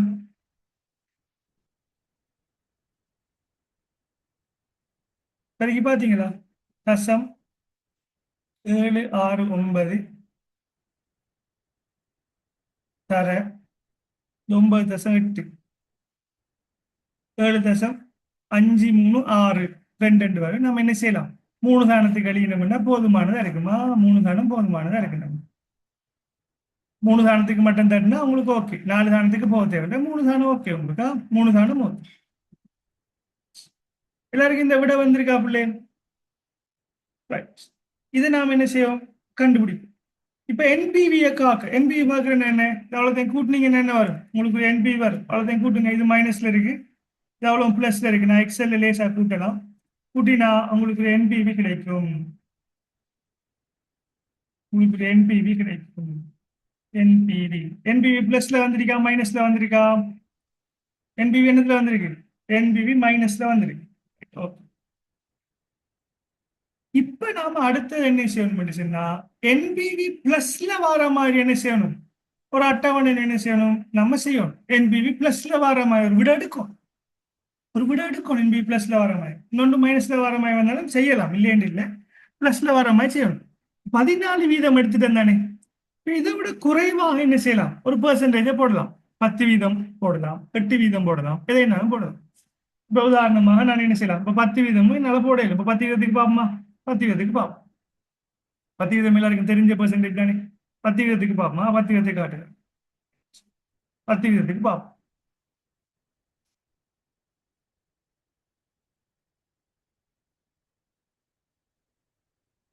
அப்பதான் பிளஸ்ல வரணும் என்பிவி. அப்ப என்பிவி பிளஸ்ல வரணும்டா கொஞ்சம் ரேட் குறைஞ்சா நல்லது. 8 எடுப்பு அடுத்த கணக்குக்கும் பார்த்து காட்டும். இதுலயும் அதே மாதிரிதான் வருஷம் 0 இருக்கும். 1 தொடக்கம் 4, இது 4. இப்ப நான் இதுல உங்களுக்கு டீப்பா தானே செஞ்சு காட்டிருக்கேன், தனித்தனியா விரிவா. நான் ஒன்றா போட்டு செஞ்சு காட்டுறேன். எப்படின்னு செஞ்சு காட்டுறேன். இதுல முதலாவது ஆண்டு உங்களுக்கு எவ்வளவு காசு வெளிப்பாய்ச்சல் வரும்? 105 மைனஸ் 105. ஓகே. உங்களுக்கு வட்டி வீதம் என்ன வரும்? உங்களுக்கு வட்டி எவ்வளவு வரும்? 9.8 ரூபா வரும். 4 வருஷத்துக்கு வரும். 4வது வருஷம் உங்களுக்கு என்ன செய்யும்? டிபெஞ்சரை கொண்டு கொடுத்தீங்கன்னா 100 ரூபாய் என்ன செய்வாங்க? கம்பெனியோட தருவாங்க. இப்ப டிஸ்கவுண்டிங் ஃபேக்டர் பார்க்க போறோம். வட்டி வீதத்துக்கு 0 வருஷத்துல என்ன? 1. 4வது வருஷத்துல என்ன? நம்ம என்ன செய்வோம்? அட்டவணைக்கு போய் பார்க்கிறாங்க. அட்டவணையை பாருங்க. கால்குலேட்டர்ல பார்க்கிறாங்க. கால்குலேட்டர்ல பாருங்க. ரைட். கால்குலேட்டர்ல பார்ப்போம். 1.08. அப்ப என்ன? 1.0.08. அது சரி, எல்லாருக்கும் தெரியுமா இல்ல தெரியாது? அதையும் செஞ்சு காட்டணுமா? எப்படி பாக்குறீங்க டிஸ்கவுண்டிங் ஃபேக்டர்? லெவல் 1 பிஎம்எஸ்ல இருந்த பாடம் இது. 1/6 -1 அடுக்குன்னு வரும். 1/6 என்ன? வட்டி வீதம். இந்த டிஸ்கவுண்டிங் ஃபேக்டர் பெர்சன்டேஜ். 1/0.8 மைனஸ் எத்தனையாவது? மைனஸ் என்ன பிள்ளை இந்த இருக்கிற மைனஸ் ஓகே மைனஸ் 4வது வருஷம் என்ன வரும் 0.735 0.735. இதுக்கு எப்படி சார் பார்க்குறேன் எல்லாம் ஒண்டா போட்டிருக்கிறீங்க இதுல தனித்தனியா போட்டு கண்டுபிடிச்சேன் எல்லாம் ஒண்டா இருக்கு எப்படி கண்டுபிடிக்கிறது ரைட் இது என்னன்னா கால்குலேட்டர்ல பாக்குறல பிள்ளைகள் இதுக்கு அட்டவணையில பார்க்கலாம் இல்லாட்டி நீங்க என்ன செய்யணும் 1 தொடக்கம் 4 வரைக்கும் நீங்க திருப்பி இதை கால்குலேட் பண்ணி கூட்டி போட்டு என்ன செய்யணும் இங்க போகணும் இது அட்டவணையில பாக்குறேன் எப்படி என்ன சொன்னா உங்க அட்டவணையில பாருங்க கியூமுலேட்டிவ் பெர்சன்டேஜ் என்று சொல்லி ஒன்று இருக்கு இந்த இருக்கு கியூமுலேட்டிவ் டிஸ்கவுண்டிங் ஃபேக்டர் கியூமுலேட்டிவ் திரண்ட இந்த கியூமுலேட்டிவ்க்கு கீழே வந்தீங்கன்னு சொன்னா இப்படி அட்டவணை எத்தனை சதவீதம் எத்தனை வருஷம் மட்டும் உங்களுக்கு அமௌண்ட் தேவைன்னு இப்ப நாம செய்யறது எத்தனை சதவீதம் 8% பாக்கம் எத்தனை வருஷத்துக்குரிய தேவை நமக்கு 4 வருடங்களுக்குரிய தேவை அப்ப 4 வருஷத்துக்குரிய சொன்னா 8க்கு கீழே 8க்கு இங்க கீழே பாக்குறேன் இந்த 4க்கு நேர பாக்குறேன் என்ன வரும் 3.312 அப்ப 3.312 போடும் 3.312 இப்ப சில ஆட்கள் யோசிக்கலாம் சார் இந்த 3.312 எப்படி வந்து கியூமுலேட்டிவ் டேபிளை பார்த்து போட்டேன் இந்த டேபிள் கிடைக்காதாக்கள் நீங்க என்ன செய்யணும் கால்குலேட்டர்ல ரைட் இந்த 8 இந்த இருக்கிறதுக்கு நீங்க என்ன செய்யணும் கால்குலேட் பண்ணணும் 1வது வருஷத்துக்கு என்ன 0.925 926 0.926 2வது வருஷத்துக்கு 2வது வருஷத்துக்கு என்ன 0.857 2வது வருஷம் 3வது வருஷத்துக்கு என்ன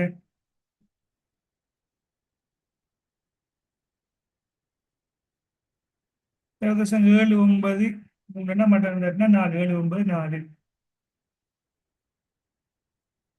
4வது வருஷத்துக்கு என்ன கண்டுபிடிச்சிங்க 0.735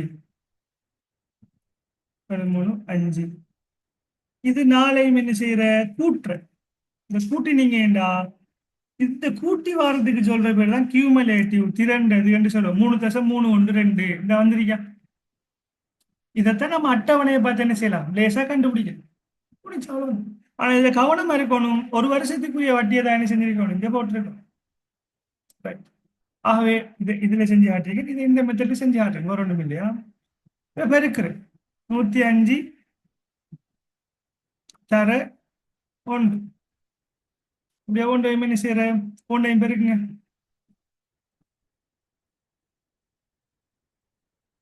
1 பெருக்கினீங்க என்ன சரி விட வரும்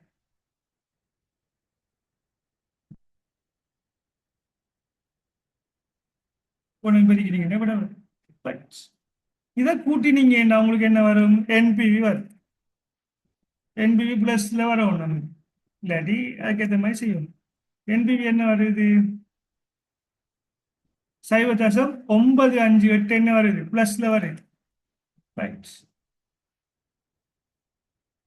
14 வீதப்படி பார்த்தா 17.253 என்பிவி வருது 8 வீதப்படி பார்த்தா 0.958 என்பிவி வருது இப்ப நாம் என்ன செய்யணும் இப்ப இதை வச்சுதான் நாம் என்ன செய்யணும் மட்டும் சொன்னா ஸ்டெப் 3 என்ன செய்யணும் பிள்ளை ஐஆர்ஆர் கணிப்பிடணும் ஸ்டெப் 3 ஐஆர்ஆர் கணிப்பிடணும் ஐஆர்ஆர் கால்குலேஷன் ஐஆர்ஆர்னு உங்களுக்கு தனியா கால்குலேட் பண்ற கேள்வியும் உங்களுக்கு இருக்கு முதலீட்டு தீர்மானத்துக்கு பட் நம்ம இதுல என்ன செய்யறோம் ஐஆர்ஆர் நம்ம டீப்பா படிச்சிட்டீங்கன்னா உங்களுக்கு அதுக்கும் ஹெல்ப்பா இருக்கு இப்ப இந்த என்பிவி ரெண்டும் கணிப்பீடு செஞ்சது விளங்கிட்டா பிள்ளை டிபெஞ்சருக்குரிய மீட்கத்தக்க தனிச்சங்களின் கிரயம் கேட்டா நீங்க செய்ய வேண்டியது என்ன மீட்கத்தக்கது என்று வந்தா ஐஆர்ஆர் கால்குலேட் பண்ணணும் ஐஆர்ஆர் கால்குலேட் பண்றதுக்கு உங்களுக்கு என்ன தேவை உங்களுக்கு 2% அவரு தந்த பெர்சன்டேஜ் ஒன்று அல்லது என்ன இன்னொரு பெர்சன்டேஜ் ஒன்று எடுக்கணும் அந்த பெர்சன்டேஜ் எடுத்து என்ன செய்யணும் என்பிவி பூஜ்ஜியமாக உள்ள போதுள்ள நிலைமை ஐஆர்ஆர் 2 என்பிவியை கண்டுபிடிச்சா தான் நீங்க என்ன செய்யலாம் என்பிவி பூஜ்ஜியமா இருக்கிறது இந்த 2 கிடைப்பட்டா தானே இருக்கும் இந்த 14 வீதத்துக்கு -14 வருது 8 வீதத்துக்கு +9 வருது இப்ப என்பிவி பூஜ்ஜியமாகணும் என்ன 2க்கு இடைப்பட்ட ஒரு பெர்சன்டேஜ் தான் இருக்கு 9 இருக்கலாம் 10 இருக்கலாம் 11 இருக்கலாம் ஏதோ ஒன்று இருக்கு அது என்னன்னு கண்டுபிடிக்கிறது தான் ஐஆர்ஆர் இருக்கு ரைட் ஆகவே நீங்க என்ன செஞ்சிட்டீங்க 14 வீதத்தை கொண்டு எடுத்த என்பிவி இது பிள்ளைகள் அவருக்கு பர்சன்டேஜ் தர மாட்டார். நல்ல விளையாடும் பிள்ளைகள் கேட்கிற கேள்வி அடிக்கடி, சார் அப்ப 2% அவர் தந்த தரேன் நாங்க செய்யலாம். இருக்கிற 1% எடுக்கிற கேள்வியில எடுத்து என்பிவியை செய்யுது, செஞ்சு போட்டு இன்னொரு பெர்சன்டேஜ் வந்து நம்ம என்ன செய்யறோம், கெஸ் பண்ணி எடுக்கிறேன். ஒன்று 14 விட கூட எடுக்கலாம், அப்படி இல்லாட்டி 14 விட குறை எடுக்கலாம். எதை எடுத்தாலும் ஒன்று எடுத்தீங்கன்னா ஏதாவது ஒரு என்பிவி கிடைக்கும். அந்த 2 என்பிவியை வச்சு நம்ம என்ன செய்யணும், ஐஆர்ஆரை கால்குலேட் பண்ணணும். 3வது ஸ்டெப்ஸ் தான் ஐஆர்ஆர் கால்குலேஷன். இப்ப என்பிவி கால்குலேட் பண்ணது பிள்ளைகள் உங்களுக்கு விளங்கிட்டா, அது மட்டும் சொல்லுங்க எனக்கு.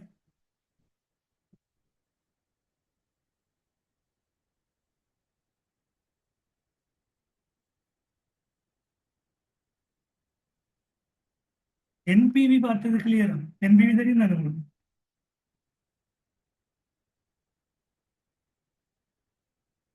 ரைட், என்பிவி தெரியும். இப்ப ஐஆர்ஆருக்கு வரப்போ ஐஆர்ஆர் ஒரு ஃபார்முலா பாடமாக்காம நம்ம கண்டுபிடிக்கிற மெத்தட் ஒன்று இருக்கு, ஃபார்முலா பாடமாக்கி கண்டுபிடிக்கிற மெத்தட் ஒன்று இருக்கு.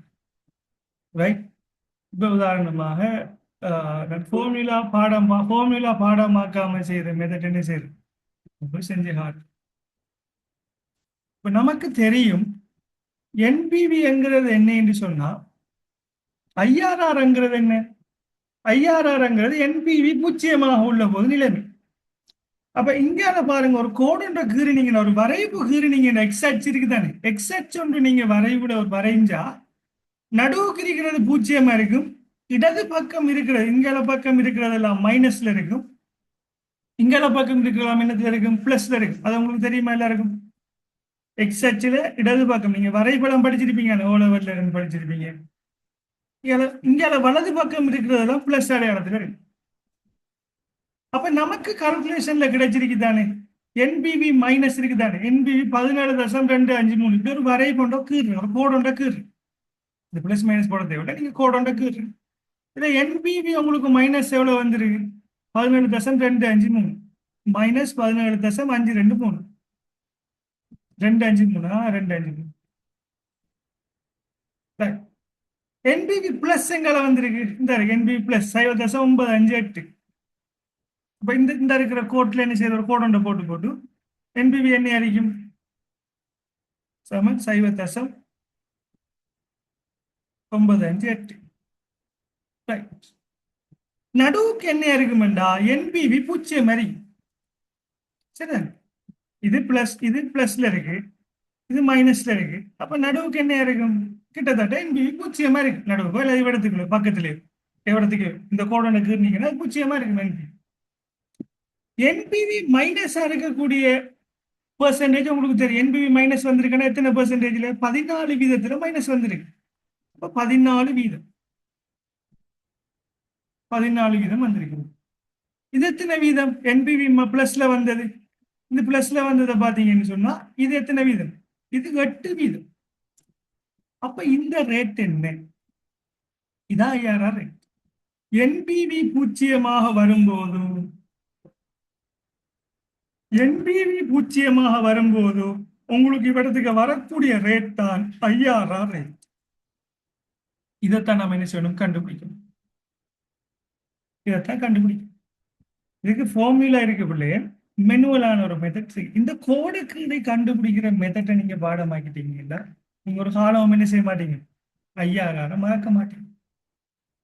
இந்த மைனஸ்ல இருக்கு, இங்க பிளஸ்ல இருக்கு, என்பிவி ஏதாவது பூஜ்ஜியமா இருக்கும். அப்ப இந்த பூஜ்ஜியத்திலிருந்து இவ்வளவு வரைக்கும் இத்தனை பெர்சன்டேஜ், பூஜ்ஜியத்திலிருந்து இவ்வளவு வரைக்கும் இத்தனை பெர்சன்டேஜ்டா, இதுல இருந்து இது வரைக்கும் எத்தனை பெர்சன்டேஜ் கண்டுபிடிக்கிறேன், மெத்ஸ் கண்டுபிடிக்கிறேன். இப்ப நான் கண்டுபிடிச்சு காட்டுறேன் பாருங்க. இப்ப கவனிங்க, இப்ப முதலாவது என்ன செய்யணும்னு சொன்னா, இந்த நமக்கு வரக்கூடிய ஐஆர்ஆர் 8 விட கூடுதலா இருக்குமா, 8 விட குறைய இருக்குமா, சொல்லுங்க. 8% விட கூடுதலாக இருக்குமா, 9, 10, 11, 12, 13 இருக்குமா, இல்ல 7, 6, 5 இருக்குமா? இவ்விடத்துக்கு வரக்கூடிய ஐஆர்ஆர் ரேட், இந்த இருக்கிற மஞ்சள் பொட்டிக்கு இருக்கக்கூடிய ஒரு சதவீதம். இது ஒரு வரை என்ன இருக்கு, 8 விட கூடுதலா இருக்குமா, 8 விட குறைவா இருக்குமா? இந்த இடத்துல வரக்கூடியது, இந்த மஞ்சள் பாக்ஸுக்கு வரக்கூடியது. இங்க பாருங்க 8 வலது பக்கம் தான் என்ன செய்யும் பெர்சன்டேஜ். இந்த 8ங்கிறது இந்த இடத்துக்கு குறைஞ்சு குறைஞ்சு அனுப்பும், பெர்சன்டேஜ் குறையும் தானே. இங்க இடது பக்கம் வர வர வர என்ன செய்யும், இந்த பெர்சன்டேஜ் கூட்டிட்டு வரும். Right, very good. பெர்சன்டேஜ் என்ன செய்யும், கூடும். இந்த இப்ப 14 இங்க இருக்கானே, 14 இங்க இருந்தா இப்ப 8ல இருந்து இங்க நகர நகர இந்த ஒரு பாக்ஸ் பாக்ஸா நகர நகர என்ன செய்யும், பெர்சன்டேஜ் கூட்டிட்டு தானே போகும். இங்க குறைய குறைய என்ன செய்யும், சதவீதம் குறைஞ்சு தானே போகும். ரைட். அவன் என்ன செய்யும், சதவீதம் என்ன செய்ய முடியும்னா கூட தான் வரப்போகும். இப்ப நாம என்ன செய்ய முடியும், முதலாவது என்ன செய்யணும், அது 8% என்ன செய்யணும், 8 விட கூட தானே வரப்போகுது. அது 8% போடுறோம். சக இதோட ஏதாவது கூட போகுது. இப்ப நாம எப்படி இதை கால்குலேட் பண்றீங்க பிள்ளைகள், இந்த சிங்கிள் மெத்தடா பார்த்துக்கொள்ளுங்க. நிறைய பேர் இந்த மெத்தடை படிச்சு கொள்ளுங்க. உங்களுக்கு எந்த கேம்பஸுக்கு போனாலும் நீங்க சார்ட்டர் செஞ்சாலும் என்ன செய்யும், உங்களுக்கு எந்த பிரச்சனையுமே வராது. ஐயாயிரம் ஃபார்முலா பாடமாக தெரியும்.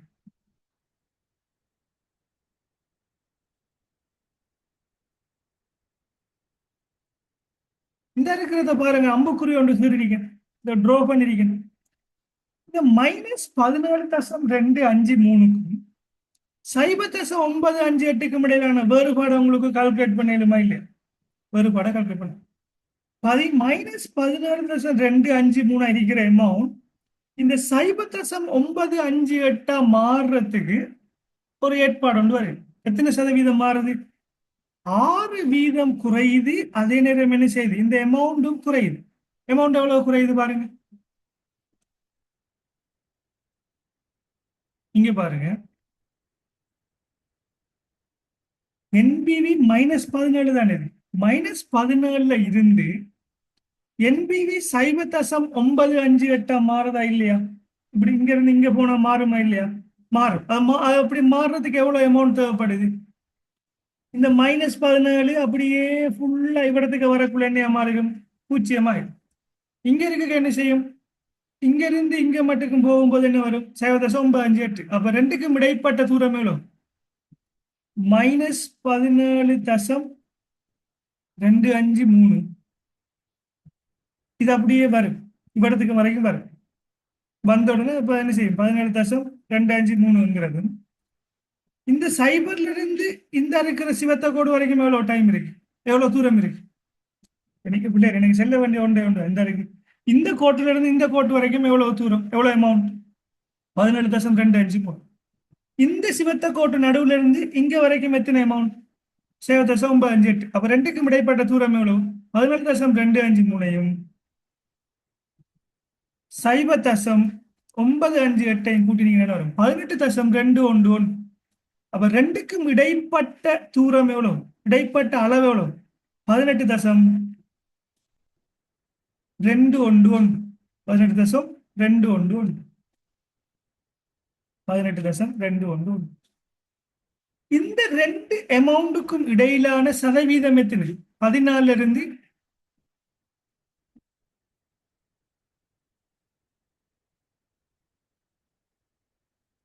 இந்த ரெண்டுக்கும் இடையிலான சதவீதம் என்ன, இந்த ரெண்டுக்கும் இடையிலான சதவீதம் என்ன, 14க்கும் 8க்கும் இடையிலான சதவீதம் என்ன, 14க்கும் 8க்கும் இடையிலான 6%. இப்ப இது 6% குறையும் போது இந்த தொகை எவ்வளவா மாறுது, 18.21 மாறுது. அப்ப இருக்கிற ஃபார்முலா எப்படி லேசா செய்வோம் பண்ணி சொன்னா, இந்த 6% என்ன வரும், 0. சரி, அதை 6 எடுக்கணும். நம்ம 6% 6 எடுக்கணும், அளவத்தை எடுக்கணும். இந்த 6 குறையறதுக்கு இது ரெண்டுக்கு இடைப்பட்டது சதவீதம் 6. இந்த 6 எக்ஸ்ன்னு எடுத்தீங்கன்னா இந்த 6 எக்ஸா மாறுறதுக்கு எவ்வளவு அமௌண்ட் மாறுது, 18.211ங்கிற அமௌண்ட் மாறுது. அப்ப உங்களுக்கு இந்த இருக்கிற அமௌண்ட் இவ்விடத்துக்கு வாரத்துக்கு எத்தனை சதவீதம் ஆகும். அப்படி இல்லாட்டி இந்த 0.958ங்கிறது இந்த சைபரா மாறுறதுக்கு எவ்வளவு ஆகும்ங்கிறதான் கேள்வி, எவ்வளவு ஆகும்ங்கிறதான் கேள்வி. இப்ப நீங்க 8% எடுத்திருக்கிறீங்க. இந்த 8% இங்க எடுத்தா இந்த 8% இங்க 14 மாறுறதுக்கு உங்களுக்கு எவ்வளவு ஏற்பட்டிருக்கு, 6. இந்த 6 மாறுறதுக்கு உங்களுக்கு எவ்வளவு அளவு ஏற்பட்டிருக்கு, 18.211. ஆகவே தர இந்த 0.958 இடத்துக்கு பூச்சியமா மாறுறதுக்கு எவ்வளவு ஏற்படும் என்றா இது 0.958 பெருக்கினீங்கடா ஒரு சதவீதம் வந்து வரும். அதை இந்த 8% கூட்டினீங்க, 8 இந்த இருக்கு, இதை பெருக்கினீங்கடா விட வர 6×18.211 தர 0.958.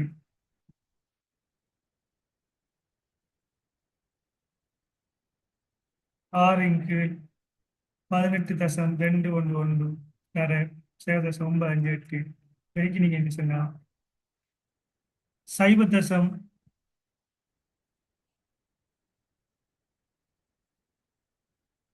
சரி,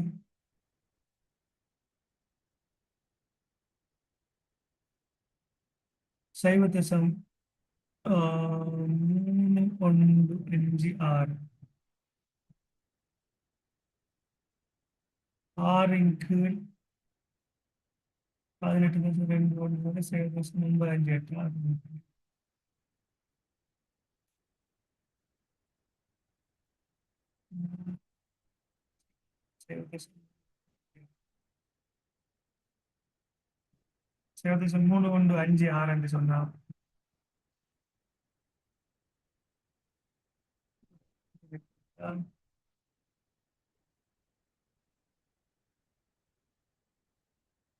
வீதம்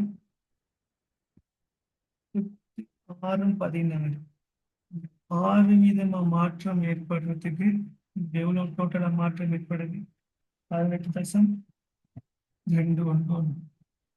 6×18.211 இது என் வீதம் மாறுறதுக்கு 0.958.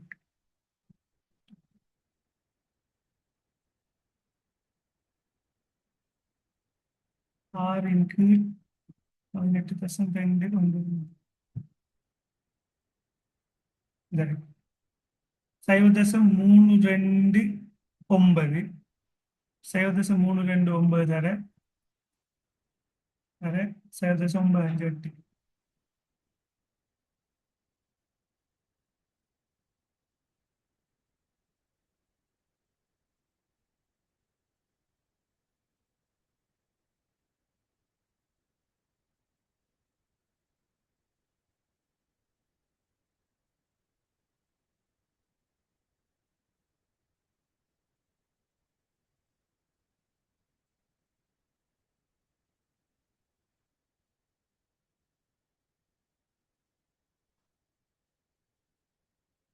இது அப்படியே பிள்ளைகள் அப்படியே பிரதியீடு செய்யுங்க.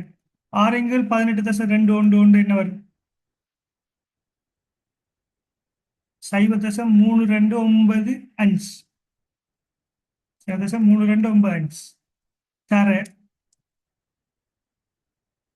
0.958 பெருக்கணும். 0.958 பெருக்கணும். பெருக்கி எடுக்கிற விடையை நீங்க இதோட கூட்டணும். 8 இந்த இருக்கிறது இதால பெருக்கி ஒரு விடை எடுங்க. 0.3295 தர 0.958 எடுத்தீங்கன்னா என்ன வரும்? 0.3156 57 3157 அது 3 தானத்துக்கு செய்றீங்கன்னு சொன்னா இதை நீங்க ஆக்கினீங்க 316 0.316. ரைட். இப்ப 8ஓட 0.316 கூட்டணும். அப்ப என்ன வரும்? 8.316 சதவீதம். 316 வீதமா? 8.316 சதவீதம். 8.316 வீதத்துல நீங்க முதலீடு செஞ்சீங்கன்னு சொன்னா உங்களோட என்பிவி என்ன இருக்கும்? இடத்துக்கு 0 இருக்கும் என்கிறதா இதுக்கு தீர்வு. இப்ப நான் இன்னொரு தரம் திருப்பி ஸ்டெப் பை ஸ்டெப்பா சொல்றேன் கேளுங்க. ஐஆர்ஆர் கணிப்பீடு செய்யறதுக்கு என்ன செய்யணும்? என்பிவி 2 எடுக்கணும். ஒன்று பிளஸ்ல இருக்கணும், ஒன்று மைனஸ்ல இருக்கணும். அது எடுத்ததுக்கு பிறகு நீங்க என்ன செய்வீங்க? ஒரு கோடொண்ட போடுவீங்க. போட்டு மைனஸ்ல இருக்கிறத இடது பக்கம் எழுதுவீங்க, பிளஸ்ல இருக்கிறத வலது பக்கம் எழுதுவீங்க. நடுவுக்கு என்ன இருக்கும்? நடுவுக்கோ இல்ல சைட்ல என்ன இருக்கும்? இதுக்கு கிட்டத்தான என்பிவி 0 இருக்கக்கூடியது.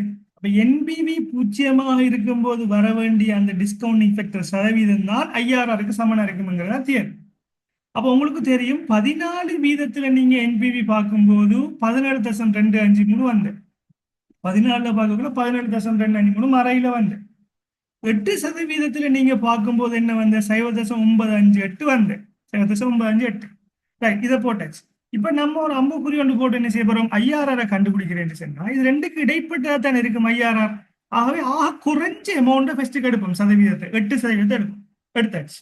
எடுத்து இப்ப கவனிங்க, இப்ப ரெண்டுக்கும் இடையிலான அளவு வித்தியாசத்தை பாத்தீங்கன்னா வரும் 18.21. 18.21 மாற்றம் ஏற்படுறதுக்கு எத்தனை சதவீதம் மாறுது? 6% மாறுது. அப்ப இந்த 0.958 குறைகிறதுக்கு எவ்வளவு ஏற்படும் என்று சொல்லி பார்த்தா 0.316% என்ன செய்யுது, மாறுது. ஆகவே என்பிவி வரும்போது இவரத்துக்கு இருக்கிற ஐஆர்ஆர் என்ன வரும், 8.316 காணப்படும். 8.316% இவ்விடத்தில் காணப்படும். சரியா? இது ஃபார்முலா இல்லாமலுக்கு செய்யற மெத்தட். ஃபார்முலாவோட செய்யற மெத்தட் என்ன என்று சொன்னா, ஃபார்முலாவோட எப்படி செய்யறேன்னு சொன்னா, ஐஆர்ஆருக்குரிய ஃபார்முலா பாத்தீங்கன்னா இந்த இருக்குதான் ஃபார்முலா. ஐஆர்ஆருக்கு 2-3 வகையான ஃபார்முலா இருக்கு. 3 ஃபார்முலாவும் காட்டணும். 3 ஃபார்முலா. பட் நீங்க ஒரு ஃபார்முலா தான் நீங்க யூஸ் பண்ணணும். ஆனா நான் சொன்னது அந்த மெத்தட் தான் உங்களுக்கு லேசான மெத்தட்டாக இருக்கு. இந்த இருக்கிற ஃபார்முலா மெத்தட் வந்து யூஸ் பண்ணுவாங்க. இந்த இருக்கு பாருங்க, ஐஆர்ஆர் சமன் ஏ சக என்பிவிஏ என்பிவிஏ மைனஸ் என்பிவி தர பி சக ஏன்னு போடுவாங்க. அப்படி இல்லாட்டி இந்த இருக்கிற ஃபார்முலா யூஸ் பண்ணுவாங்க. இந்த இருக்கிற ஃபார்முலா நீங்க என்ன செய்யலாம், யூஸ் பண்ணி காட்டுன்னு பாருங்க. இதுக்கு ஃபார்முலா பயன்படுத்துற எப்படி இருந்துச்சுன்னா இப்படிதான் பயன்படுத்துவாங்க. 6 அப்படியே வரும்னா அப்படியே தான் வரும். 6 நம்ம தசம நேரத்துல போட மாட்டோமா இதுல? ஏனென்னா இந்த இடைப்பட்ட கெப்ப தானே பாகம், கிட்டத்தட்ட 6% கிட்டத்தட்ட ஒரு 6x அடிப்படையில் எடுக்கிறதா 6x எடுக்கிறதா இடைப்பட்ட. இது ஒரு ஜஸ்ட் ஒரு கால்குலேஷன். இது ஃபார்முலாக்கு போகாமலுக்கு இது ஒரு ஜஸ்ட் ஒரு கால்குலேஷன். ரெண்டுக்கும் இடைப்பட்டது. இப்ப உதாரணமாக ரெண்டுக்கும் இடைப்பட்டதை கண்டுபிடிக்கும். இந்த இப்ப சிவத்த புள்ளி இருக்குதானே, இப்ப இதை ஒரு ஏ என்று எடுத்தோம்டா, இதை ஒரு பி என்று எடுத்தோம்டா, இதை ஒரு ஏ என்று எடுக்க மட்டும் வைங்க. இந்த ஏக்கும் பிக்கும் இடையிலான தூர வித்தியாசம் என்ன? 18.21. ரெண்டுக்கும் இடையிலான சதவீத வித்தியாசம் என்ன? 6.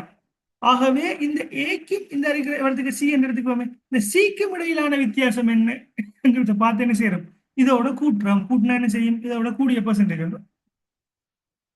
இது ஒரு ஒரு மெத்தட் உங்களோட டபிள்யூடிலையும் இருக்கு. இந்த மெத்தட் உங்களோட புக்லையும் போட்டிருக்காங்க. பட் என்ன இதுல எக்ஸ்பிளனேஷன் இதான் உங்களுக்கு. ஐஆர்ஆர் ஃபார்முலா படி செய்யறேன் பிள்ளைகள் இந்த இருக்கு. நீங்க ஒன்றும் செய்ய தேவையில்லை. இந்த இருக்கிறத விடுங்க. இந்த இருக்கிற மெத்தட் உங்களுக்கு பிடிக்கல சார், இந்த மெத்தட் பிடிக்கல, நான் பாடமாக்கி தான் செய்ய போறேன் ஐஆர்ஆர். இந்த இருக்கிற ஃபார்முலா பாடமாக்குங்க. இல்லாட்டி என்ன செய்யுங்க, ஏதோ ஒரு அடிப்படையில் நீங்க என்ன செய்யுங்க, ஞாபகம் வச்சு கொள்ளுங்க.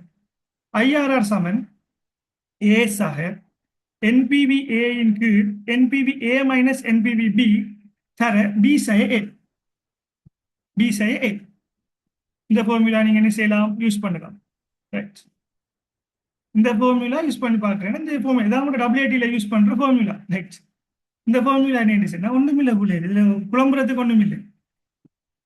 இதை ஒன்றை என்பிவி ஏ என்று எடுக்க சொல்றாங்க, இதை என்பிவி பி என்று எடுக்க சொல்றாங்க. இப்ப குறைஞ்சது வருதுதானே, குறைஞ்சத்தை என்பிவி ஏ என்று எடுக்க சொல்றாங்க, கூடியத்தை என்பிவி பி என்று எடுக்க சொல்றாங்க. அதுக்கு பிறகு பிரதியிடுங்கன்னு சொல்றாங்க. இந்த ஃபார்முலா நீங்க பார்த்து செய்யறேன்னா செய்யலாம். ஏங்கிறது என்ன இருக்கும் என்று சொன்னா 8% இருக்கு. நீங்க ஏதோ எடுத்தா அதைத்தான் ஏ எடுக்கணும். அதான் இதுல மெயின். ஏங்கிறது என்ன, 8% இருக்கும். ஏங்கிறது 8% சக.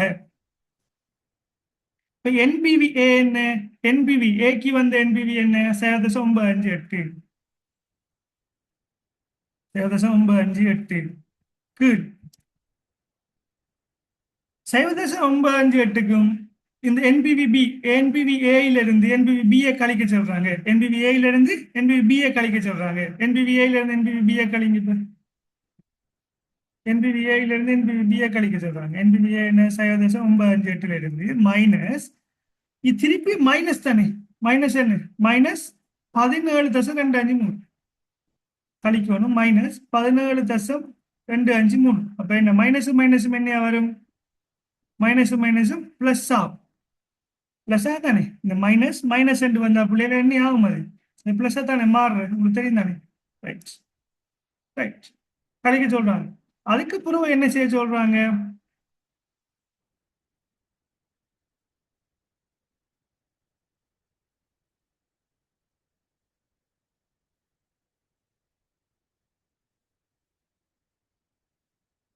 தர பி மைனஸ் ஏ. பி மைனஸ் ஏண்டா பி என்ற என்ன இந்த எடுக்கிறது இது ஏ என்ன எடுக்க எடுத்திருக்கேன் ஃபர்ஸ்ட்டுக்கு. இது பி என்ன எடுக்காங்க. பி இல்லைன்னா 14ல இருந்து 8 கழிக்க சொல்றாங்க. 14ல இருந்து 8 கழிக்க சொல்றாங்க. அவ்வளவு. இதை பிரதியீடு செஞ்சா உங்களுக்கு 5000 வரும். நல்லா கவனிச்சு பாருங்க. நம்ம செஞ்சதான் விடையா இருக்கு. செய்ய விடை 0. ஒவ்வொன்றோட தீர்த்து வரணுமா. இந்த இதுக்கு பிரக்கெட்டை தீர்ப்போம் பெஸ்ட். 0.958 மைனஸ் -17.253 கூட்டிங்கன்னா 18.211. ரைட். அப்ப என்ன வரும்? 0.958 18.211 18.211 தர 14ல இருந்து 8 கழிச்சா என்ன வரும்? 6 வரும். ரைட். இதை என்ன செய்ய சொல்லியிருக்காங்க பெஸ்ட்டுக்கு? 8% என்ன செய்ய சொல்லியிருக்காங்க? கூட்ட சொல்லியிருக்காங்க. அது அப்படியே வரும். இப்ப விட என்ன வரும் பிள்ளை? 0.958 18.211 தர 6 பெருக்கினீங்கன்னா என்ன வரும்? 0.315 6 மட்டும் தர 316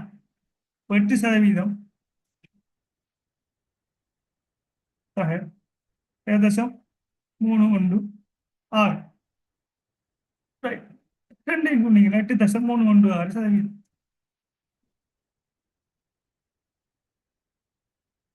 இதைத்தான் நம்ம என்ன செஞ்சிருக்கோம்? இந்த ஃபார்மேட்ல என்ன செஞ்சிருக்கணும்? ஐஆர்ஆர் லேசா எடுத்திருக்கு. ரைட். 2 ஐஆர்ஆர் மெத்தட் முழங்கிட்டா பிள்ளை ஃபார்முலாவில் யூஸ் பண்றாங்க. ஃபார்முலா யூஸ் பண்ணுங்க. ஆனா மெயின் என்ன? ஏன்னு நீங்க எதை கருதுறீங்களோ என்ன செய்யணும்? ஏ என்ன கருதணும்? நீங்க குறைஞ்ச என்பிவி சதவீதம் வாரத்தை நீங்க என்ன செய்யணும்? ஏயா கருதணும். இந்த 8% வாரத்தை ஏயா கருதணும். கூடிய என்பிவி வாரத்தை என்ன செய்யணும்? இந்த பியா கருதணும். பியா கருதி அதன் பிரகாரம் தான் நீங்க என்ன செய்யணும்? இந்த ஃபார்முலாக்கு பிரதியீடு செய்யணுமா. ரைட். இப்ப பிரதியீடு செஞ்சீங்கன்னா உங்களுக்கு என்ன வரும்? ஐஆர்ஆர் வரும். இந்த ஐஆர்ஆர் தான் என்னகளுக்கு விடையா இருக்கு. மீட்கத்தக்க தனிச்சங்களின் கிரயமாக காணப்படும். மீட்கத்தக்க தனிச்சங்களின் கிரயமாக காணப்படும். ரைட். ஆகவே நாம் என்ன செஞ்சிட்டோம்? ஆர்இ கண்டுபிடிச்சிட்டோம், ஆர்பி கண்டுபிடிச்சிட்டோம், ஆர்டி கண்டுபிடிச்சிட்டோம். பாத்தீங்கன்னா ஆர்டி கண்டுபிடிச்சிட்டோம்.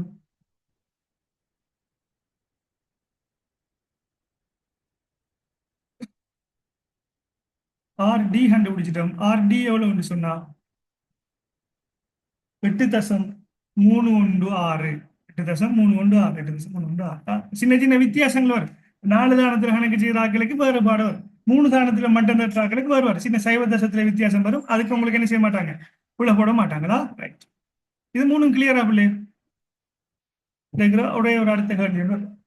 இது 3 கிளியரா? இது 3 கிளியர் அடுத்த லேசான கேள்வி. இது 3 கிளியரா எல்லாருக்கும்? நிறைய பேருக்கு இது கொஞ்சம் போரிங் மாதிரி இருக்கும். பட் பிள்ளை 10 மார்க்ஸ் ஒரு எடுக்கலாம். இந்த கேள்வியை மட்டும் ஒன்றை ப்ராக்டிஸ் பண்ணிட்டீங்கன்னா மற்ற எல்லாம் சரியா இருக்கு. பேசவிட இந்த ஃபார்முலா விளங்குற மாதிரி தான் மெயின். இது நான் கொஞ்சம் டீப்பர்ஸ் விளங்கப்படுத்துற மாதிரி இருக்கும். பட் ஈஸியான விஷயம். கிளியரா பிள்ளை?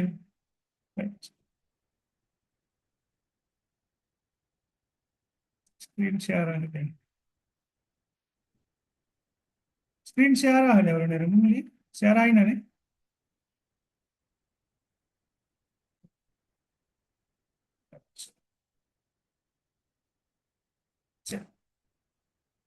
என்பி ஃபார்முலாவில் போட்டது, என்பி இதில் செஞ்சது.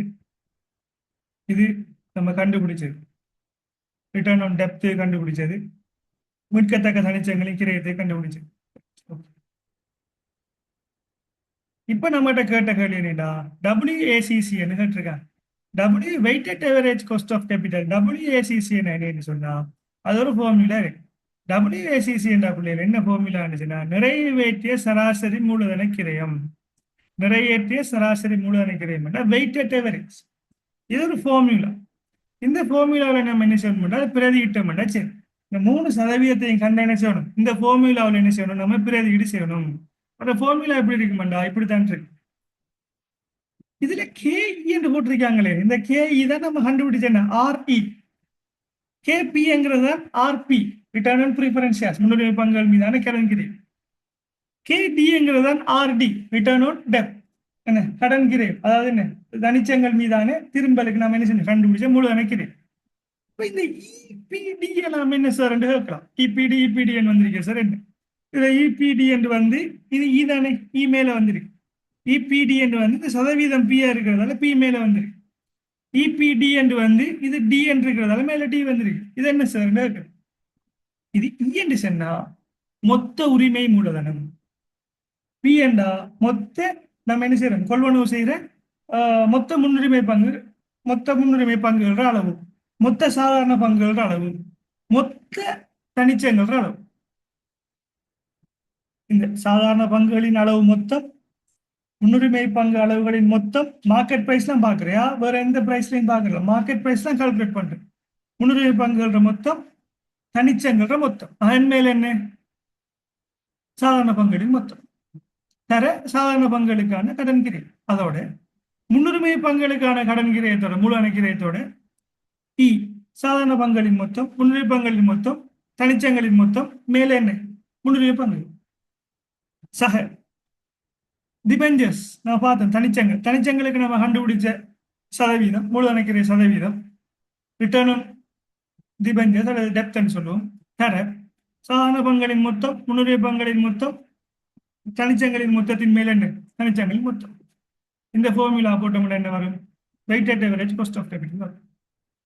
இது ஃபார்முலா அப்ளை பண்றதானா, இதுக்கு எப்படி அப்ளை பண்ணுவோம்டா, இந்த இருக்கிற ஃபார்முலாவில் அப்ளை பண்ணுவோம். இதுக்கு முதலாவது நமக்கு 3 விஷயம் தெரியும்.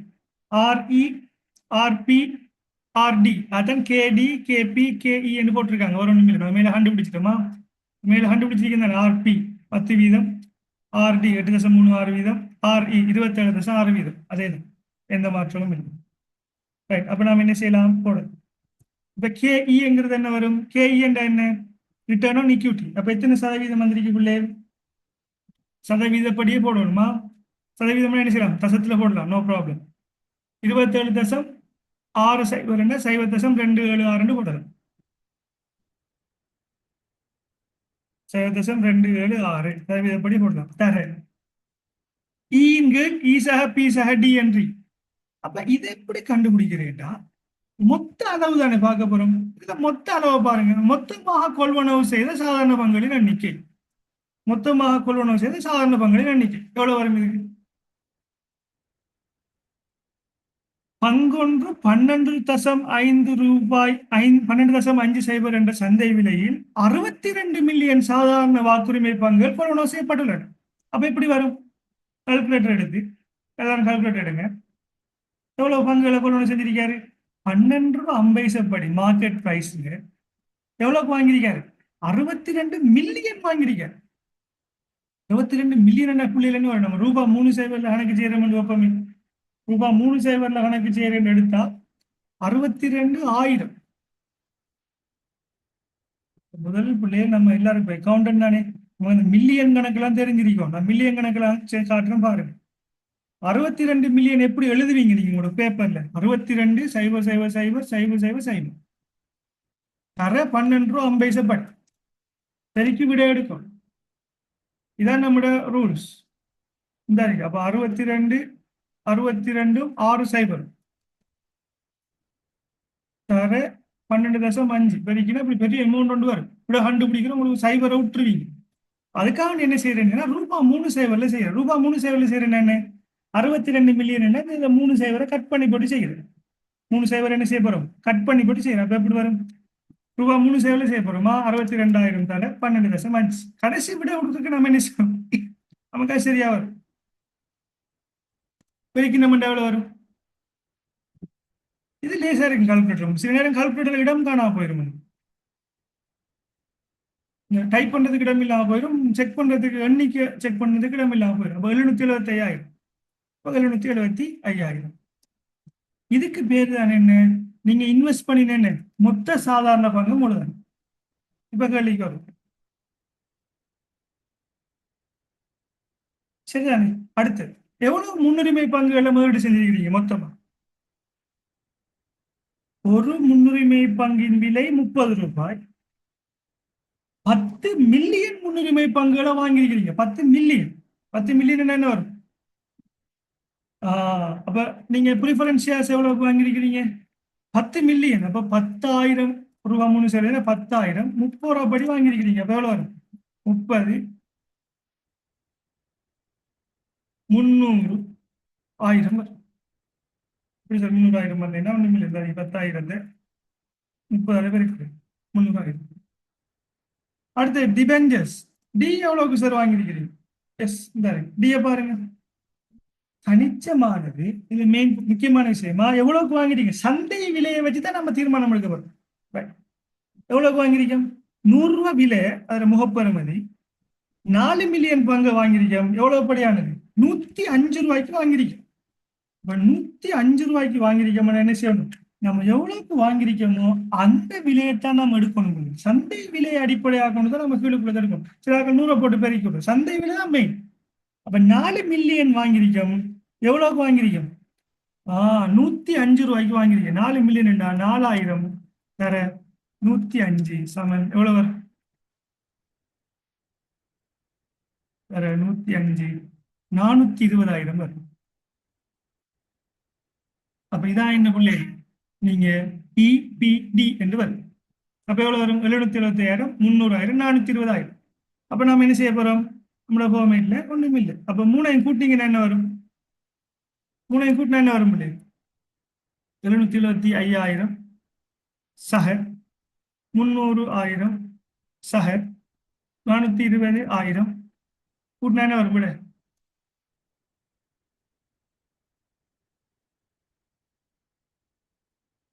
எவ்வளவு வரும்? இந்த இருக்கு எவ்வளவு? 1,495,000 வரும். 1,495,000. ரைட். இப்போ நாம என்ன செய்ய போறோம்? Weighted average cost of capital பார்க்குறேன்னு இந்த இருக்கிற ஃபார்முலாவை பார்க்க போறோம். 0.266 தர என்ன செய்ய போறீங்க? பெருக்க போறீங்க. இ என்ன? இ எவ்வளவு? 775,000 775,000 தர 775,000 கீழ் ஈசா பீசா டி. ஈசா பீசா டி என்ன எவ்வளவு? ஈ கண்டுபிடிச்சிருக்கிறீங்க எவ்வளவு? 775,000 சக 300,000 420,000 300,000 சக 420,000. நம்ம இப்ப செஞ்சு காட்டுறதுக்கு எல்லாம் உண்மையா எழுதி செஞ்சு காட்டுறேன்னா கீழே கீழே செஞ்சு காட்டலாம். இப்படித்தான் செஞ்சு காட்டலாம். ரைட். இப்படிதான் பாருங்க. இதை பெருக்கி நீங்க என்ன வரும்? கொண்டு வரும். அதோட என்னத்தை கூட்ட போறீங்க? சக. இந்த இருக்கிறத முடிச்சிட்டீங்களா? இந்த இருக்கிறது கே இ தர இன்கள் இபிடி. இ என்ன? 775,000 இ சக பி சக டி. நம்ம இந்த கண்டுபிடிச்சிருக்கோம். இ சக பி சக டி. முடிச்சு. இப்ப அடுத்து என்ன செய்ய போறீங்க? கேபி என்ற RP return on preference shares. Return on preference shares கண்டுபிடிச்சோமா இல்லையா? முன்னுரிமை பங்கு மீதானது. முன்னுரிமை பங்கு மீதான கண்டுபிடிச்சிருக்கோம். எங்க கண்டுபிடிச்சிருக்கோம்? இந்த கேள்வியில் அடிக்கணும் மாட்டோம். எத்தனை வீதம்? 10 வீதம். 10 வீதம் என்ன செய்ய போறீங்க? சரிங்க. சைவதசம் ஓகே. சக 0.1. அதை நீங்க என்ன செய்ய போறீங்க? பெருக்க போறீங்க. சக 0.1 சகையை போட்டு 0.1 என்ன தர பெருக்க போறீங்க பிள்ளை? என்ன தர பெருக்க போறீங்க? அதேதான் பி இன்கு இபிடி. அப்ப பி என்ன? இந்த இருக்கு. பி என்ன? இந்த இருக்கு. பி என்ன? 300,000. 300,000. அப்ப 300,000 கீழ் இபிடி. இபிடி என்ன? 775 300 420. அப்ப என்ன? 775,000 சக 300,000 சக 420,000. அதேதான் முடிஞ்சு. அதுக்கு பிறகு சக என்ன வரும்? கேடி டிபெஞ்சர்ஸ் நம்ம கடைசியாக கண்டுபிடிச்சோம். 8.316 ஆர் டி என்று கண்டுபிடிச்சோம். அப்ப என்ன? அப்ப 8.316 என்ன வரும்? பிள்ளை 8.3 சைவ தசம் தசம நேரத்தில் இங்க போடுறோம். எல்லாம் தசம் பண்ணா அது தசத்துல போடுவோம். 0.0836 ஆர்டி தான் இந்த இருக்கு. ஆர்டி பார்த்தோம். இந்த இருக்கு ஆர்டி 8.316 தசம நேரத்துக்கு மாத்திரம் என்ன வரும்? இது சதவீதத்துல சொல்றது. இது சதவீதத்துல சொல்றது. தசத்துல சொல்றேன் எப்படி வரும்? இந்த இருக்கு. தசத்துல சொல்ற உங்களுக்கு கஷ்டம் அடிக்கணும் அடிங்க. அப்படி 8.316 ஷிஃப்டோட சதவீதத்தை அடிச்சு போட்டு சமண கொடுத்தீங்கன்னா தசமதானத்துல வரும். ம். இந்த ஐக்கியத்தை கொடுத்தீங்கன்னா தசமதானத்துல வரும். 0.0836 சதவீதத்தை கூட தசமதானத்துக்கு மாற்றி தரும். தசமதானத்தை கொடுத்தா சதவீதத்துக்கு மாற்றும். அதான் கால்குலேட்டர். ரைட். சப்போர்ட் ஆகி 0.836 ரைட். தர தர என்ன வரும்? இந்த இருக்கு டி இங்கு இபிடி. டி தெரியுமா நமக்கு? ஓம் தெரியும். டி இந்த இருக்கு 420,000. 420,000.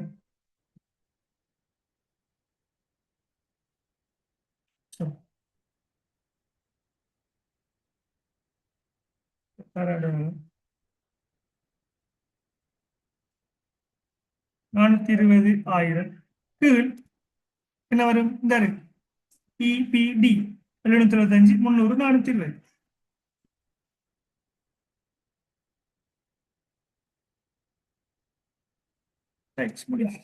இந்த ஃபார்முலாவில் நீங்க என்ன செய்வீங்க?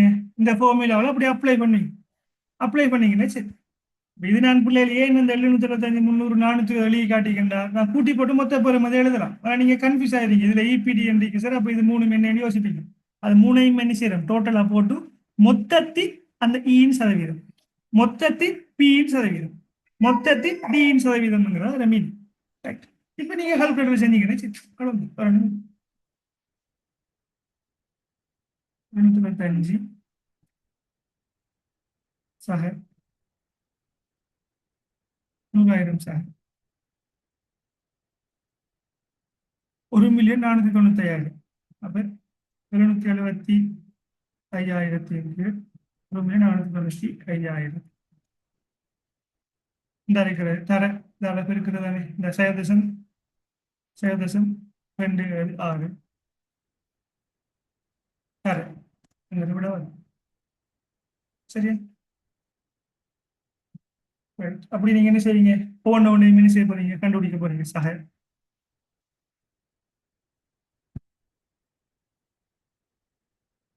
0.1 300 1,495,000 முடிஞ்சு. அடுத்தது இந்த இருக்கிறது சக 0.0836 420,000க்கு 1,495,000. ரைட். இப்ப தீர்வு காணுங்க. தீர்வு காணிங்க என்ன விட வரும்?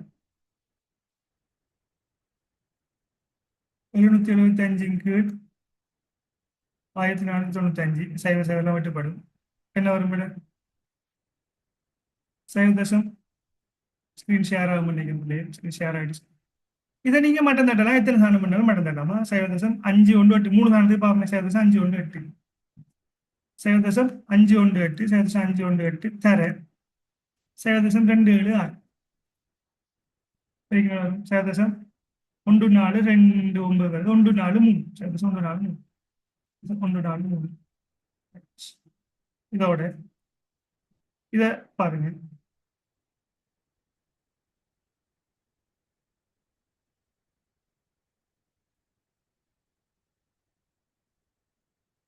முன்னூறு 1995 201 201 தர 0.1 அளவு இருக்கணும். இது நான் ஒரு 3 காலத்துக்கு மட்டும் தட்டுறேன்.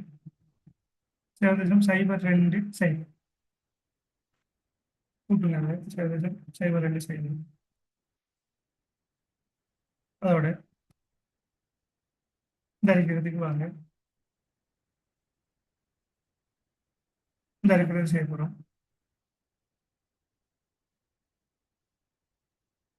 420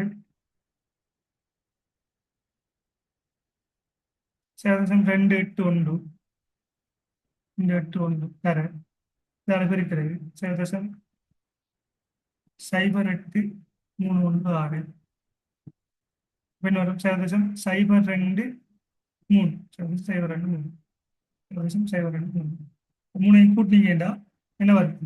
weighted average cost of capital வரும். 0.14 சக 0.02 சக 0.023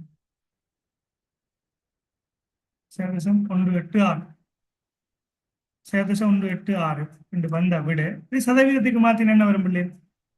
இது சதவீதத்துக்கு மாத்திரம் என்ன செய்யுது? இந்த ஷிஃப்டோட சதவீத அடையாளத்தை கொடுத்தீங்கன்னா 0.186 ஷிஃப்டோட மாத்திரம் சதவீதத்துக்கு மாத்திரம் சொல்லி ஆமாம் இதுக்கு மாத்திரம் சரி 100 பெருக்கும் 100 பெருக்கினா சரி 0.186 100 பெருக்கினீங்கன்னா சதவீதத்துக்கு மாறும் 18.6 வீதம்.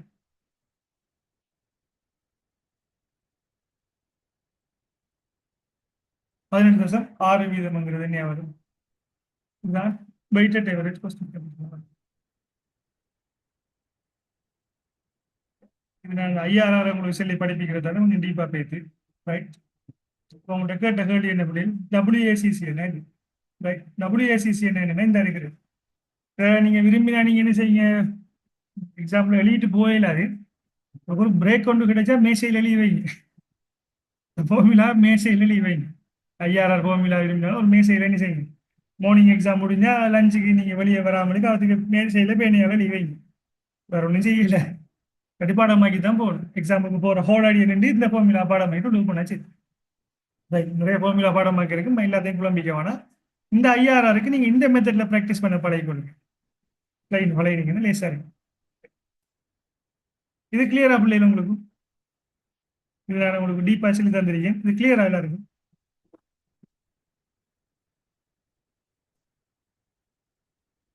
இது எல்லாருக்கும் கிளியரா?